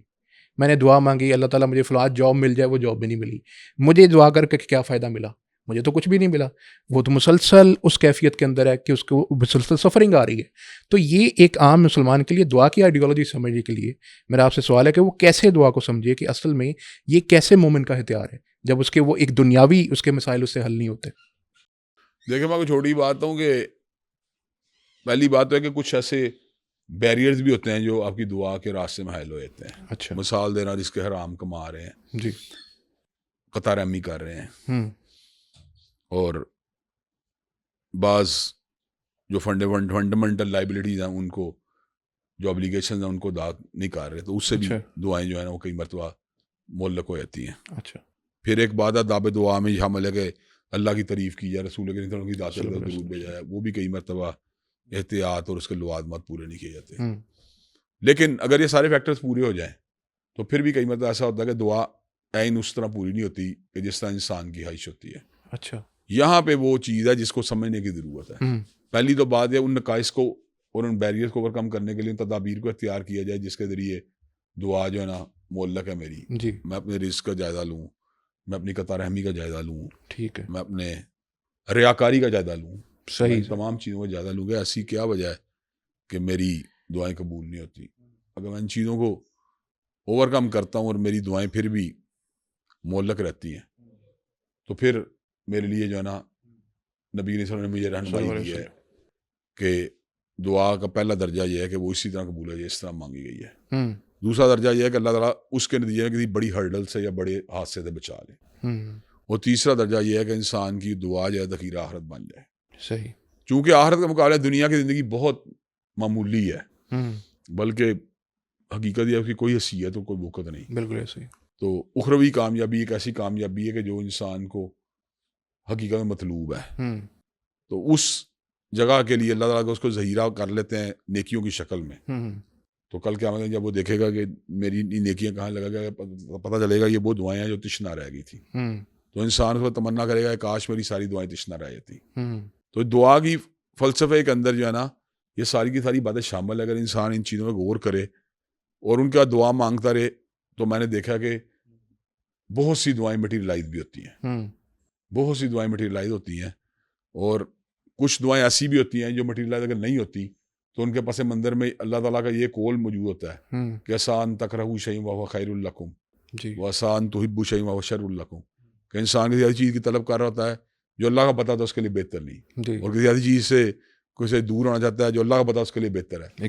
تو اللہ تعالیٰ اس کو جو ہے نا ان چیزوں کے ساتھ جو ہے نا جوڑ کے رکھتے ہیں اگر وہ اللہ تعالیٰ کے ساتھ محبت کرتا ہے, بالکل اللہ کا پیار کرتا ہے. جس طرح اللہ نے ایک مقام پہ قرآن میں کہا ہے وَلَوْ بَسَطَ اللَّهُ الرِّزْقَ لِعِبَادِهِ لَبَغَوْا فِي الْأَرْضِ, اگر میں اپنے بعد بندوں کے رزق میں اضافہ کر دوں تو وہ زمین کے اوپر بغاوت کرنے لگیں گے.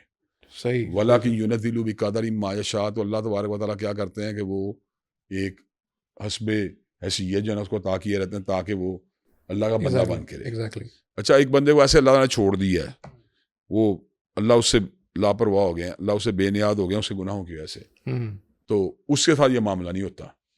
اچھا, اس کے ساتھ جو ہے نا وہ پھر کئی بار نعمتوں کی فراوانی بھی ہوتی ہے, کئی بار تو وہ لیکن وہ حسرت ناک ہوتی ہے اچیومنٹ, یعنی کہ وہ کسی ایسے ڈیزاسٹر کی بڑھ رہا تھا جس کا اس کو پتہ بھی نہیں ہوتا.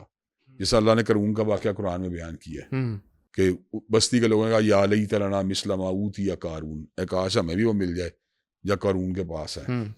تو جو اہل علم تھے, جو اہل دین تھے, انہوں نے کہا کہ جو اللہ کے ملنے والا ثواب ہے نا وہ اس کے مال سے بہت بہتر ہے. تو اللہ تعالیٰ نے اس کو جس ڈیزاسٹر سے آگے بڑھا رہا تھا, اللہ نے کہا حسفنا به وبدارہ الارض, کہ ہم نے اس کو اس کے جو ہے گھر سمیت زمین میں دنسا دیا. تو اللہ تعالیٰ فرماتے ہیں فما کان لہ من فیۃ ینصرونہ من دون اللہ, تو اللہ کے سوا کوئی اس کا مددگار نہیں تھا. اب وہ لوگ جو کل تک کہہ رہے تھے کہ ہمیں بھی وہ حاصل ہو جائے جو قانون کے پاس ہے، کہنے لگے اللہ کا شکر ہے کہ ہمارے پاس وہ کچھ نہیں ہے جو قانون کے پاس ہے. بالکل. تو یہ معاملات جو ہوتے ہیں اس کے اندر بھی اللہ تبارک و تعالیٰ کا ایک فضل شامل حال ہوتا ہے ان لوگوں کے ساتھ جو اللہ سے پیار کرتے ہیں اور اللہ ان سے پیار کرتا ہے. وہ چونکہ اللہ تعالیٰ کی طرف رغبت رکھتے ہیں لیکن جلد بازی میں کسی ایسی دعا یا ایسی خواہش کا شکار ہو جاتے ہیں جو اللہ کو پتہ ہوتا ہے کہ یہ ان کے لیے بہتر نہیں ہے. تو اللہ تبارک و تعالیٰ جو ہے اس جگہ سے ان کو جو ہے نا بچائی رکھتے ہیں اور ان کی دعاؤں جو کو جو ہے سٹور کر کے نیکیاں بنائی جاتی ہیں. بالکل صحیح. علامہ صاحب، آپ نے اس سے پہلے ذکر کیا تھا ٹراما کا، کہ ایک انسان کی زندگی میں جب ٹراما آتا ہے ذاتی طور پہ بھی، جیسے ہمیں رسول اللہ صلی اللہ علیہ وسلم کی زندگی سے بھی ملتا ہے، آپ صلی اللہ علیہ وسلم کے چچا شہید ہوئے، آپ صلی اللہ علیہ وسلم کی بیٹے ان کی زندگی میں وفات ہو گئی، غم کی کیفیت رسول اللہ صلی اللہ علیہ وسلم کے اوپر بھی آئی، آپ صلی اللہ علیہ وسلم کی سیرت طیبہ سے بھی. اور اس کے بعد میں بلکہ ذاتی طور پہ بھی آپ سے پوچھنا چاہوں گا کہ آپ کی ہر انسان کی زندگی کا حصہ ہے کہ ٹراما ہوتا ہے، اس سے وہ ہیل کرنے کے لیے کچھ بہت لوگ وقت لگا دیتے ہیں لیکن کچھ جلدی ہو جاتے ہیں. اصل چیز یہ ہے کہ جلدی کیسے وہ ہو جاتے ہیں، کہ یہ آپ نے ذاتی زندگی میں کیسے اس کو ایکسپیرینس کیا، اس سے کن اقدامات کو اٹھا کر اس کو کہ آپ نے اس سے ڈیل کیا، اور ہمیں سیرت سے بھی اس سے کیا سیکھ ملتی ہے کہ ہم اس کو کیسے اپلائی کریں اپنی زندگیوں کے اندر. دیکھیں میں آپ کو چھوٹی بات ہے، سب سے اہم بات وہی بات آ جاتی ہے کہ ایمان ہے. جتنا ایمان اللہ تبارک و تعالیٰ کی ذات و انسان کا مستحکم ہوتا ہے جی، اتنا اس کے جو فیصلے ہوتے ہیں انسان کی اپنی زندگی کے بارے میں وہ انسان کو زیادہ جو ہے نا وہ ان کے پر انسان زیادہ جی، سبمیشن اس میں پائی جاتی ہے. جس طرح نبی نے فرمایا وہ حضرت ابراہیم رضی اللہ تعالیٰ عنہ کے انتقال کے اوپر جی، کہ انا بھی فراقی کا یا ابراہیم اللہ محدون، کہ ابراہیم ہم تیری جدائی پہ غم زدہ ہیں، لیکن فرمایا رضینا بھی قضاء اللہ، ہم اللہ کے فیصلے پر راضی ہیں. قضاء و قدر کا جو یقین ہے کہ اللہ تبارک و تعالیٰ جو بھی فیصلہ فرما رہے ہیں چونکہ وہ بادشاہ ہیں، جی، چونکہ وہ حاکم ہیں، چونکہ وہ کائنات کے مطلق پالن ہار ہیں، چونکہ وہ کائنات کے اندر فائنل ڈیسیژن اسی کا ہوتا ہے. یہ وہ چیزیں جو انسان کو ایمان سے حاصل ہوتی ہیں. اور دوسری بات کہ انسان کو اللہ سے محبت ہو. صحیح. جتنی انسان کو اللہ تعالیٰ سے محبت شدید ہوتی ہے اتنا ہی اس کا ان چیزوں کے اوپر جو ہے نا اس کے فیصلوں کے اوپر جو ہے اعتماد اور ان کے فیصلوں کے چھپی حکمتوں کے اوپر جو ہے نا اس کو یقین حاصل ہوتا ہے کہ یقیناً میرا رب جو ہے نا مجھے ضائع نہیں کرے گا.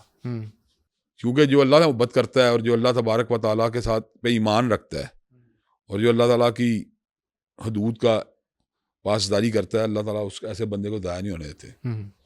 لیکن چونکہ انسان شارٹ سائٹڈنس کا شکار ہے تو وہ ان نتائج سے بے خبر ہوتا ہے جو ان حوادث کے نتیجے میں اللہ نے اس کے لیے چھپائے ہوتے ہیں. تو اللہ تعالیٰ نے ایک بڑی مہربانی کی کہ قرآن مجید میں حضرت موسیٰ اور خضر کی ملاقات کو بیان کر دیا کہ جس میں حضرت موسیٰ علیہ السلام جو تھے وہ ان اعمال کے اوپر جو تھے وہ جو حضرت خضر بجا لا رہے تھے ان کے اوپر جو تھے وہ ان کو اعتراض تھا، لیکن اللہ نے نتائج بتا دیے کہ وہ یقیناً ان میں ایک بیٹرمنٹ چھپی تھی. تو یہ واقعہ جو ہے میں سمجھتا ہوں اس طرح کے واقعات جو ہے نا وہ بھی انسان کی رہنمائی کے اندر ایک کردار ادا کرتے ہیں کہ حکیم اور دانا بادشاہ کا کوئی فعل بھی اور کوئی فیصلہ بھی حکمت سے حالی نہیں، اس لیے وہ اس کے آگے پھر سبمٹ کر جاتا ہے، سرنڈر کر جاتا ہے. اور وہ جو ایمان اور پھر اس سے متعلقہ جو لوازمات ایمان کا نتائج صبر کرنا اور اللہ تبارک و تعالیٰ سے بہتر اس کے بدلے کی امید رکھنا اور اللہ تبارک و تعالیٰ سے اس کے بعد ایک کشادگی اور آسانی کی ایک توقع رکھنا، یہ وہ ساری کی ساری چیزیں جن کا تعلق بہرحال ایمان اور اللہ کے ساتھ والہانہ محبت کے ساتھ ہے. اور پھر آخرت کو اپنا اصل گھر سمجھنا، یہ بھی انسان کو عقیدہ آخرت جو ہے یہ بڑا فائدہ پہنچاتا ہے کہ انسان کا ٹھیک ہے یار اگر والد دنیا میں رات ہو جنت میں جا کے ملاقات دوبارہ ہو جائے گی، والدہ نہیں رہی تو جنت میں جا کے ملاقات ہو جائے گی. اور دنیا میں ہونے والے نقصانات اور دنیا میں ہونے والے جھوٹے سچے جو اذیتیں ہوتی ہیں ان کے بارے میں یہ یقین رکھنا کہ ان کا صلہ جو ہے مجھے اللہ تبارک و تعالیٰ انشاءاللہ میرے لیے محفوظ رکھیں گے. یہ وہ کچھ ایسی چیزیں ہیں جو انسان کو حوادث اور ابتلاؤں کے اوپر جو ہے نا صبر کرنے کا حوصلہ دیتی ہیں۔ اچھا، وقتی طور کے اوپر یہ نا امیدی یا مایوسی کی کیفیت کا آ جانا، کیا یہ بھی ایمان کے منافی ہے، یا پھر جیسے وہ کفر سے تعبیر کیا گیا ہے وہ مطلقاً ہے کہ کسی طور پہ بھی نہیں آنی چاہیے؟ نہیں، اصل بات یہ ہے کہ وقتی طور پہ کسی صدمے کی چوٹ لگ جانا، جی، یہ تو ایک انسانیت کا، یعنی کہ میں سمجھتا ہوں کہ انسانی فطرت ہے، لیکن اس صدمے کو اپنے پر طاری کر کے شیطانی وساوس کا، شیطانی اوہام کا شکار ہونا، یہ اصل وہ چیز ہے جو اللہ کو ناپسند ہے۔ صحیح صحیح۔ اگر انسان اس کے اوپر اس صدمے کی کیفیت سے نکلنے کے لیے جو ہے وہ اپنے آپ کو جو ہے نا کوشش کرے اور اللہ تعالیٰ کے فیصلوں کے اوپر راضی ہونے کے لیے کوشش کرے، تو اللہ کے فضل و کرم سے یہ وقتی صدمے کی چوٹ جو ہے انشاءاللہ یہ معاہدے کا باعث نہیں بنے گی۔ اچھا علامہ صاحب، اللہ کی رحمت سے متعلق بہت اہم میرا سوال، میں سمجھتا ہوں کہ ذاتی طور پہ اس پوڈ کاسٹ کے اندر بھی ہمیں جس چیز کی طرف یہ چیز لے کر آئی ہے، مجھے محسوس ہوتا ہے اللہ کی رحمت مقصود ہے ہمارا، جس وجہ سے ہم یہ بات کر رہے ہیں۔ ہم یہ دیکھتے ہیں کہ ہم مسلمان ممالک میں، دنیا کو انالائز کریں اگر، مسلمان ممالک ہیں، دوسری طرف ہم دیکھتے ہیں کفار کے ممالک ہیں۔ کفار کے ممالک کے پاس زیادہ ذرائع ہیں، ان کے پاس زیادہ ریسورسز ہیں، ان کے ہاں زیادہ خوشحالی ہے، جبکہ ہم مسلمان ہیں۔ اللہ کا وعدہ تو ہم سے تھا اور اللہ کی رحمت کی امید تو ہمیں ہونی چاہیے تھی۔ میں یہ پوچھنا چاہتا ہوں کہ آخر یہ جو اللہ کی تقسیم ہے، کچھ لوگوں کو اس کے اوپر بلا شبہ کوئی کچھ لوگ ہوتے ہیں جسارت کرتے ہیں اس کے اوپر اعتراض کرنے کی، لیکن یہ بات ایک عام بندے کے ذہن میں آ سکتی ہے کہ ہم مسلمان ہیں، یہ نعمتیں ہمارے پاس نہیں ہیں، تو یہ کفار جو ہیں وہ اس کو انجوائے کر رہے ہیں، تو اللہ کی وہ رحمت یہاں پر کیوں نہیں ہوتی؟ یہ اس کی کیا وجوہات ہیں؟ اصل بات ہے ہم رحمت باری تعالیٰ کو کئی مرتبہ صرف اور صرف مٹیریل جو ہے نا ایک ڈسٹریبیوشن کے ساتھ اس کو جو ہے نا ویلیویٹ کرتے ہیں۔ اچھا یہ ہماری بہت بڑی مسٹیک ہے، اچھا، کیونکہ اللہ تعالیٰ نے اس بات کا جو ہے نا اس شبے کا ادالہ سورہ زخرف میں کیا ہے، اور اللہ تعالیٰ کہتے ہیں اگر مومنوں کی دل شکنی یا اس بات کا نہ ہو کہ سارے کے سارے لوگ جو ہے نا وہ ان کے دلوں کے اوپر اسے کیا بیتے گی یا ان کے جذبات کے ساتھ تک مجروح ہوں گے، تو اللہ تبارک و تعالیٰ جو اس کے منکر ہیں اچھا، ان سے ان کو مادی نعمتوں کی ان پر انتہا کر دے۔ صحیح، لیکن چونکہ اللہ تعالیٰ کے نزدیک مادے کی کوئی اہمیت نہیں ہے، اس لیے اللہ تبارک و تعالیٰ جو ہے وہ انتہا اس لیے نہیں کر رہا کہ وہ مسلمانوں کے جذبات کا خیال کر رہا ہے مزید، ورنہ پراسپیرٹی ہو مزید، کیونکہ اللہ تعالیٰ کے نظروں دنیا کی کوئی مٹیریل حیثیت نہیں ہے۔ جی جی، ساری دنیا جو ہے نا وہ میں آپ کو ایک یعنی اس کی ایک چھوٹی سی مثال دیتا ہوں۔ وہ میں آج حدیث دیکھ رہا تھا کہ ابو ذر غفاری نبی کریم صلی اللہ علیہ وسلم کے پاس موجود تھے، تو نبی کریم کے پاس ایک بندہ گزرا وہاں سے، ایک مالدار، اس کے بارے میں کیا کہتے ہو؟ کہنے لگا یہ تو بڑا صاحب حیثیت آدمی اور بڑا معتدد آدمی ہے، اچھا، جہاں رشتہ بھیجے گا قبول ہو جائے گا، جہاں سفارش کرے گا وہاں سفارش بھی قبول ہو جائے گی۔ نبی صلی اللہ علیہ وسلم خاموش ہوئے۔ اس کے بعد ایک اور بندہ گزرا، کہنے لگا اس کے بارے میں کیا خیال ہے؟ کہنے لگے یہ تو ایک غریب آدمی ہے، اگر کہیں رشتہ بھیجے گا تو رشتہ بھی مسترد ہو جائے گا، اور کہیں سفارش کرے گا سفارش بھی قبول نہیں کی جائے گی۔ تو نبی صلی فرمانے لگے کہ جو پہلا شخص ہے اس کے ساتھ پوری زمین بھر جائے تو یہ دوسرا سے اس سے بہتر ہے۔ صحیح، پھر ایک اور حدیث کے الفاظ ہیں کہ ایک بہت موٹا تازہ بھاری بھرکم شخص اللہ تعالیٰ کے سامنے لایا جائے گا قیامت کے دن، لیکن اس کا وزن جو ہے وہ اللہ تعالیٰ کے نزدیک مچھر کے پر کے برابر بھی نہیں ہوگا۔ صحیح، اور اس کے مد مقابل ایک اور حدیث کے الفاظ ہیں کہ مسند احمد میں آتی ہے کہ سیدنا علی المرتضیٰ کہتے ہیں کہ عبداللہ ابن مسعود ایک بار درخت پہ چڑھے، تو ان کو کسی چیز کو اتارنے کے لیے وہ چڑھے تھے، تو صحابہ کرام رضوان اللہ علیہ مجمعین کی نظریں ان کی پنڈلیوں میں پڑی، تو بڑی پتلی پنڈلیاں تھیں، وہ ہنس پڑے۔ نبی نے کہا کہ تم عبداللہ ابن مسعود کی پنڈلیوں پہ ہنستے ہو، اس کا ایک قدم قیامت کا دن میدان حشر سے باری ہے۔ اس باری برکم شخص کے پورے وجود کی اہمیت مچھر کے پر کے برابر بھی نہیں، اور ابن مسعود کے قدم کی جو قیمت ہے وہ میدان حشر سے باری ہے۔ اس کا مطلب یہ ہے کہ جس طریقے سے ہم چیزوں کو ڈٹرمن کرتے ہیں جی جی، مٹیریلی یا ویلتھ کے ساتھ یا ہیلتھ کے ساتھ، وہ اصل میں ہمارا جو ہے نا پیرامیٹر جو ہے نا وہ غلط ہے۔ صحیح، سب سے بڑی رحمت، میرے لیے سب سے بڑی رحمت کی بات یہ ہے کہ انسان جو ہے نا وہ ہدایت کے پر ہو، بے شک، کوئی شک، اللہ کی معرفت حاصل ہو، اور پھر اس کے بعد نفسیاتی آسودگی ہو، دل کا اطمینان حاصل ہو۔ آپ یہ بتائیں کہ مغرب نے مادی طور پہ تو بہت کچھ گین کیا ہے، لیکن اسپرچول جو لاس کیا اس کے نتیجے کے اندر اس وقت بھی دنیا میں نفسیاتی طور پہ بیمار لوگوں کی تعداد مغرب میں بہت زیادہ ہمارے سے، بالکل، سوئسائڈ بھی زیادہ ہے، انگزائٹی بھی زیادہ ہے, ڈپریشن بھی زیادہ ہے, شیزوفرینیا بھی زیادہ ہے, نفسیاتی بہت سے عوارض زیادہ ہیں. اس کا مطلب یہ ہے کہ مغرب کی وہ مادی فیسلٹیز جو ہیں وہ انسانوں کے اس دل کے زخموں کا علاج نہیں ہے جو انسان کو. اچھا وہ ایک شاعر نے جو بات کی نا, کہاں چین وہ بادشاہ کو نصیب کہ جس بیگمی سے سوتے غریب. اگر ایک بادشاہ جو سلیپنگ پل لے کے بھی سو نہیں پا رہا اور ایک غریب جو ہے وہ اپنے بستر پہ آتے سو جاتا ہے, تو مجھے یہ بتائیں اس بادشاہ کی ویلتھ اور اس کا خدا جو ہے اس کا کس کام, کیا فائدہ اس کا؟ تو اصل بات یہ ہے کہ پہلے ہمیں اپنا پیرامیٹر جو ہے کرنا پڑے گا. دوسری بات یہ کہ اصل بات یہ کہ مسلمان کی زندگی کا اصل رزلٹ جو ہے نا وہ قیامت کا دن مرتب ہوگا. جو قیامت کا دن اس کو اپنی اس نیکیوں کا جو صلہ ملے گا.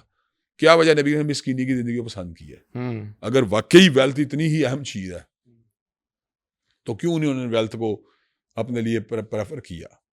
اور پھر ایک جو حدیث کے الفاظ آتے ہیں کہ انہ لا ینظر الی صورکم ولا الی اموالکم ولکن ینظر الی قلوبکم واعمالکم. وہ تمہارے چہروں اور مالوں کو نہیں دیکھتا بلکہ تمہارے دل اور اعمال کو دیکھتا ہے. بالکل. تو یہاں سے یہ محسوس ہوتا ہے, واضح ہوتا ہے کہ اللہ تبارک و تعالیٰ کے بنائے ہوئے جو نظام ہے اس سے یہاں پر مادیت کی وہ اہمیت نہیں ہے جو ہم نے آج اپنے لیے جو نا بنا لی ہے. وہاں پہ عقائد, وہاں پہ ایمانیات, وہاں پہ اعمال صالحہ, وہاں پہ انسانی ہمدردی, وہاں پہ لوگوں کو فائدہ پہنچانا, وہاں پہ ایک تقوی للہیت والی زندگی گزارنا, وہاں پہ حجاب اور حیا کا جو مقام, یہ ساری چیزیں جمع کرتے ہیں تو ان کا کلیکٹیو ویٹ جو ہے نا بہت زیادہ ان چیزوں کے مقابلے میں جن چیزوں کو دیکھ کے آج کا مسلمان جو ہے نا وہ حسرتوں اور نا امیدیوں کا شکار ہو جاتا ہے. ایگزیکٹلی. لیکن اللہ نے کیا مومنین سے وعدہ کیا ہے ایسا کہ وہ دنیا میں ان کو دنیاوی خوشحالی بھی عطا کرے گا؟ اللہ نے یہ بات کی ہے اچھا کہ اگر ہم ایمان اور عمل صالح ہمارے پاس ہوگا جی تو اللہ ہمیں زمین کے اوپر غلبہ دے گا. بالکل, یہ اللہ کا وعدہ ہے ہمارے ساتھ. بالکل صحیح. وعد اللہ الذین آمنوا منکم وعملوا الصالحات لیستخلفنہم فی الارض کما استخلف الذین من قبلہم ولیمکنن لہم دینہم الذی ارتضی لہم. اللہ کا وعدہ ہے کہ وہ استخلاف فی الارض, زمین پہ خلافت دے گا.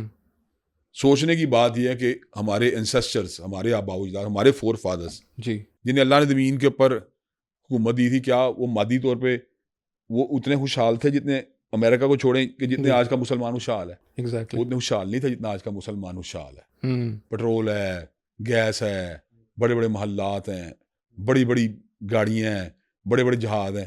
وہ لیکن وہ کیا چیز ہے جس کی وجہ سے ہم اس چیز کو مینٹین نہیں کر پا رہے؟ تو اس کا اصل وہ اسپرچل لاس ہے, وہ ایمان اور عقیدے کا لاس ہے. وہ ان یعنی کہ اس ایک اللہ تبارک و تعالیٰ کے سامنے سبمٹ کرنے کا لاس ہے جس کے ہم دنیا میں ہم نے چیزوں کو لوز کیا ہے. کو ہم نے صرف مادے کو لوز نہیں کیا. اگر مادے کے لاس کی بات کریں تو میں ابھی بھی کہتا ہوں کہ دنیا اسلام کے اندر جو ہے نا دنیا کفر کے مقابلے کے لوگ موجود ہیں اپنے مالی اعتبار سے. وہ تو وہاں کیلکولیشن چونکہ زیادہ ہوتی ہیں اور وہاں چیزوں کو کاؤنٹ کرنے کا سسٹم زیادہ ہے. وگرنہ اگر آپ ایوریج کی بات کریں تو کئی عرب معاشرے ایسے ہیں جو انگریز معاشرے میں زیادہ امیر ہیں. تو اس کا مطلب یہ ہے کہ یہ کوئی ایسی بات نہیں جس کی وجہ سے ہم دنیا کے اندر آج نیچے ہیں. دنیا میں ہماری نیچے ہونے کا اصل وجہ یہ ہے کہ ہمارے اندر وہ جو ایمان اور تقوی کا لیول ہے وہ کم ہے.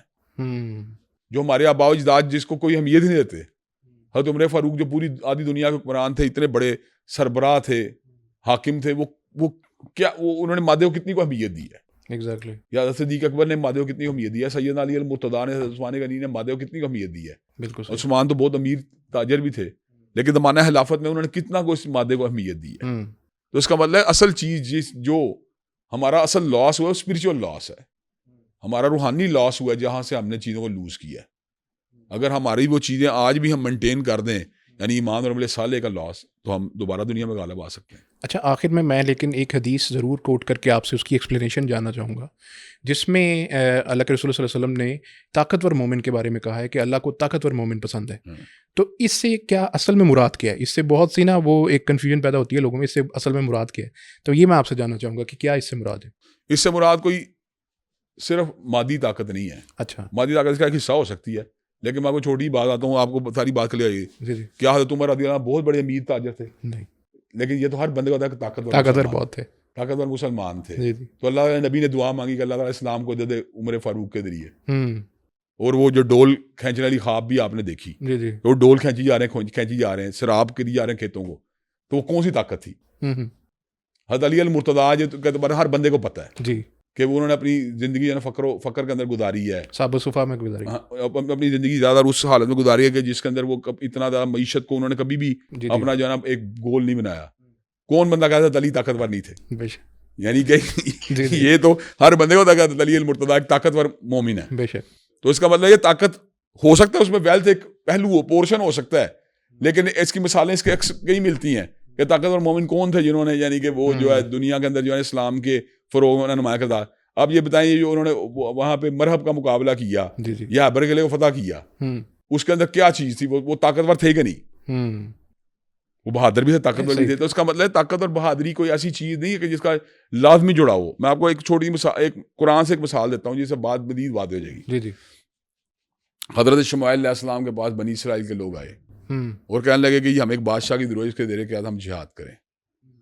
تو انہوں نے کہا ان اللہ اصطفاہ, اللہ نے کہا ان اللہ قد بعث لکم طالوت ملکا, طالوت آپ کا بادشاہ ہوگا. تو بنی اسرائیل کے لوگوں نے ایک اعتراض کیا, کہنے لگا انا یکون لہ الملک علینا ونحن احق بالملک منہ ولم یؤت ساعۃ من المال. وہ ہمارا بادشاہ ہوگا, وہ تو مال ہی نہیں اس کے پاس. تو حضرت شمائیل کہنے لگا ان اللہ اصطفاہ علیکم وزادہ بسطۃ فی العلم والجسم, کہ اللہ نے اس کو چنا ہوا ہے, اس کے بعد علم بھی ہے جسم بھی ہے. اب یہ دیکھیں وہاں مال کی نفی کر کے کس چیز کا ذکر کیا گیا؟ علم کا ذکر, علم اور طاقت کا ذکر, جسم کا ذکر کیا گیا. کیا مطلب کہ ان کے اندر ایک علم بھی تھا اور ان کے اندر ایک ایسی قوت تھی جس کے ذریعے ڈیسیژن پاور بھی تھی اور لڑنے کی صلاحیت بھی تھی. جب وہ لڑے جالوت کے لشکر کے ساتھ, آپ مجھے بتائیں کوئی ضروری نہیں تاجر اتنا لڑ سکتا, کوئی ضروری نہیں کہ وہ کوئی جو جس کے پاس بہت پیسے ہوتے اتنا لڑ سکتا, لیکن وہ لڑے. بالکل صحیح. اور جب لڑے فَعَذَمُوهُمْ بِإِذْنِ اللَّهِ وَقَتَلَ دَاوُودُ جَالُوتَ, تو اس موقع کو ان کو شکست دے دی حضرت طالوت نے. اب یہ دیکھیں اللہ تعالیٰ واضح طور پہ کہہ رہے ہیں ان کا مال نہیں تھا. بالکل صحیح. تو اس کا مطلب یہ کہ کوئی طاقت کا پورشن, میں پھر بھی نفی نہیں کر رہا کہ طاقت کا پورشن ہو سکتی ہے وہ مادی طاقت, لیکن وہ لازمی حصہ نہیں ہے یا کلی حصہ نہیں ہے. نہ وہ کلی ہے نہ وہ لازمی حصہ ہے. ہو سکتا ہے ایک بندہ جیسا بالکل مال نہ ہو تو وہ جو ہے وہ کیا کہتے ہیں بہت طاقتور ہو, اور یہ بھی ممکن ہے کہ ایک بندہ ویسے ہی طاقتور اور مال کے ذریعے بھی وہ اپنا یعنی مالی طاقت کے ذریعے بھی ایک پازیٹیو چیزوں کو فائدہ پہنچا. عثمان کے مال سے اسلام کو فائدہ پہنچا ہے. بالکل. حضرت ابوبکر صدیق کے مال سے اسلام کو فائدہ پہنچا ہے. حضرت الکبریٰ کے مال سے فائدہ پہنچا ہے. لیکن نہ تو وہ کلی چیز ہے نہ وہ ایک لازمی چیز ہے. وہ اس کے ساتھ بھی ممکن انسان طاقتور ہو سکتا ہے, اس کے بغیر بھی طاقتور ہو سکتا ہے. یعنی وہ لوگ یا تو جو دیکھ کر یا پھر خواہش کر کے ڈپریس ہو جاتے ہیں کہ میرا پتہ نہیں اس سے کیا ہے, میں اس کیٹیگری میں آتا ہوں کہ نہیں. آپ اس کو یہ ریکمینڈ کر رہے ہیں کہ ایک دوسرے سے سلف کی طرح تقوی میں مقابلہ کرو. اس باغ میں میں چھوٹی چلے میں بتاتا ہوں آپ کو, ایک واقعہ حدیث کا بتاتا ہوں. جی سچی بات ہے. مادی کیا ہے, مادیت کی کیا حیثیت ہے؟ یعنی ہمارے سلف صالحین نے تو کبھی اس چیز کو بالکل ہی اہمیت دی. ایک حدیث میں الفاظ آتے ہیں کہ کئی بکھرے بالوں والے پراگندہ حالت والے لوگ ایسے ہیں کہ وہ جن کو دروازہ دتکار دیا جاتا ہے, وہ اللہ کے اوپر قسم کھائے تو اللہ کی قسم پوری کر دیتا ہے. تو یہ وہ چیزیں ہیں جن کے اوپر آ کے انسان کو نا ایک یعنی سچائی یا ایمان یا حکمت یا اللہ کے کا جو تعلق ہے اس کے اوپر جو اس کو شکر گزاری یا کنٹینٹمنٹ کا احساس ہونا چاہیے, اس کو مطمئن ہونا چاہیے. اس کو نہیں, اس کو اس چیز کے اوپر دیکھنا چاہیے کہ یار اگر وہ بہت آگے نکل گیا تو کیا ہے, ٹھیک ہے اللہ تعالیٰ کی ڈیسیژن ہے, اس میں کون سی بات, اللہ تعالیٰ کی مرضی ہے. ایک بات یہ کہ اللہ تبارک و تعالیٰ نے دیکھیں, ایک بات ہے غریب امیر کے لیے تو یہ تقسیم نہ کی کہ غریب بندہ جنت نہیں جا سکتا, بلکہ یہ بھی حدیث ہے کہ وہ غریب جو ہے وہ جنت پہلے چلے جائیں. تو اس کا مطلب یہ ہے کہ یہ کوئی مسئلہ نہیں ہے کہ اگر انسان کسی چیزوں سے مادیت سے اگر محروم ہو گیا, دیکھیں مادیت والا بندہ چلے مال سے آگے یعنی اپنا سپورٹ کر رہا ہے, ذکر اسکار سے تو غریب بندے کو کوئی نہیں روک سکتا. بالکل. آپ میری بات سمجھیں. مالی بندے کے بڑے ازمائش ہے کہ اس نے حلال و حرام کا, زکوٰۃ کا, صدقات کا ازمائش ہے, وہ غریب بندے کو بھی نہیں ہے. بالکل. یا میری بات سمجھے, جتنی نعمتیں سوالات بھی اسی کی مناسبت سے ہوتے ہیں. بالکل. تو اس لیے یہ بات کہنا کہ یار اگر میرے پاس کوئی وسائل کی کمی ہے تو میں مجروح ہو جاؤں یا میں ڈپریس ہو جاؤں. مجھے چاہیے کہ اپنے علم, اپنے حکمت, اپنے ہلاک, اپنے کردار کو مزید بہتر کروں تاکہ جو میری ڈیفیسٹ ہے اس کو دوسرے کا پورا کیا جائے. ایگزیکٹلی. علامہ صاحب بہت بہت شکریہ اسی نوٹ کے ساتھ، بیکاز یہ تمام باتیں، اور میں اسی لیے اس پوڈ کاسٹ میں اسمائل کرتا رہا ساتھ ساتھ، کیونکہ مجھے ذاتی طور پہ اتنی تسلی ہوئی ان جوابات کو سن کر، اور مجھے یقین ہے کہ ناظرین کو بھی اسی طرح سے اس نشست سے بہت فائدہ ملا ہوگا. اور میں یہ بھی درخواست کرتا ہوں کہ آپ اپنا مزید بھی کوئی کویشچن ہو اور مزید بھی کوئی رائے ہو تو کمنٹس میں ضرور دیں. اسی کے ساتھ علامہ صاحب میں پھر بہت شکریہ ادا کرتا ہوں اس نشست کے لیے. مجھے اجازت دیجیے. السلام علیکم ورحمۃ اللہ وبرکاتہ.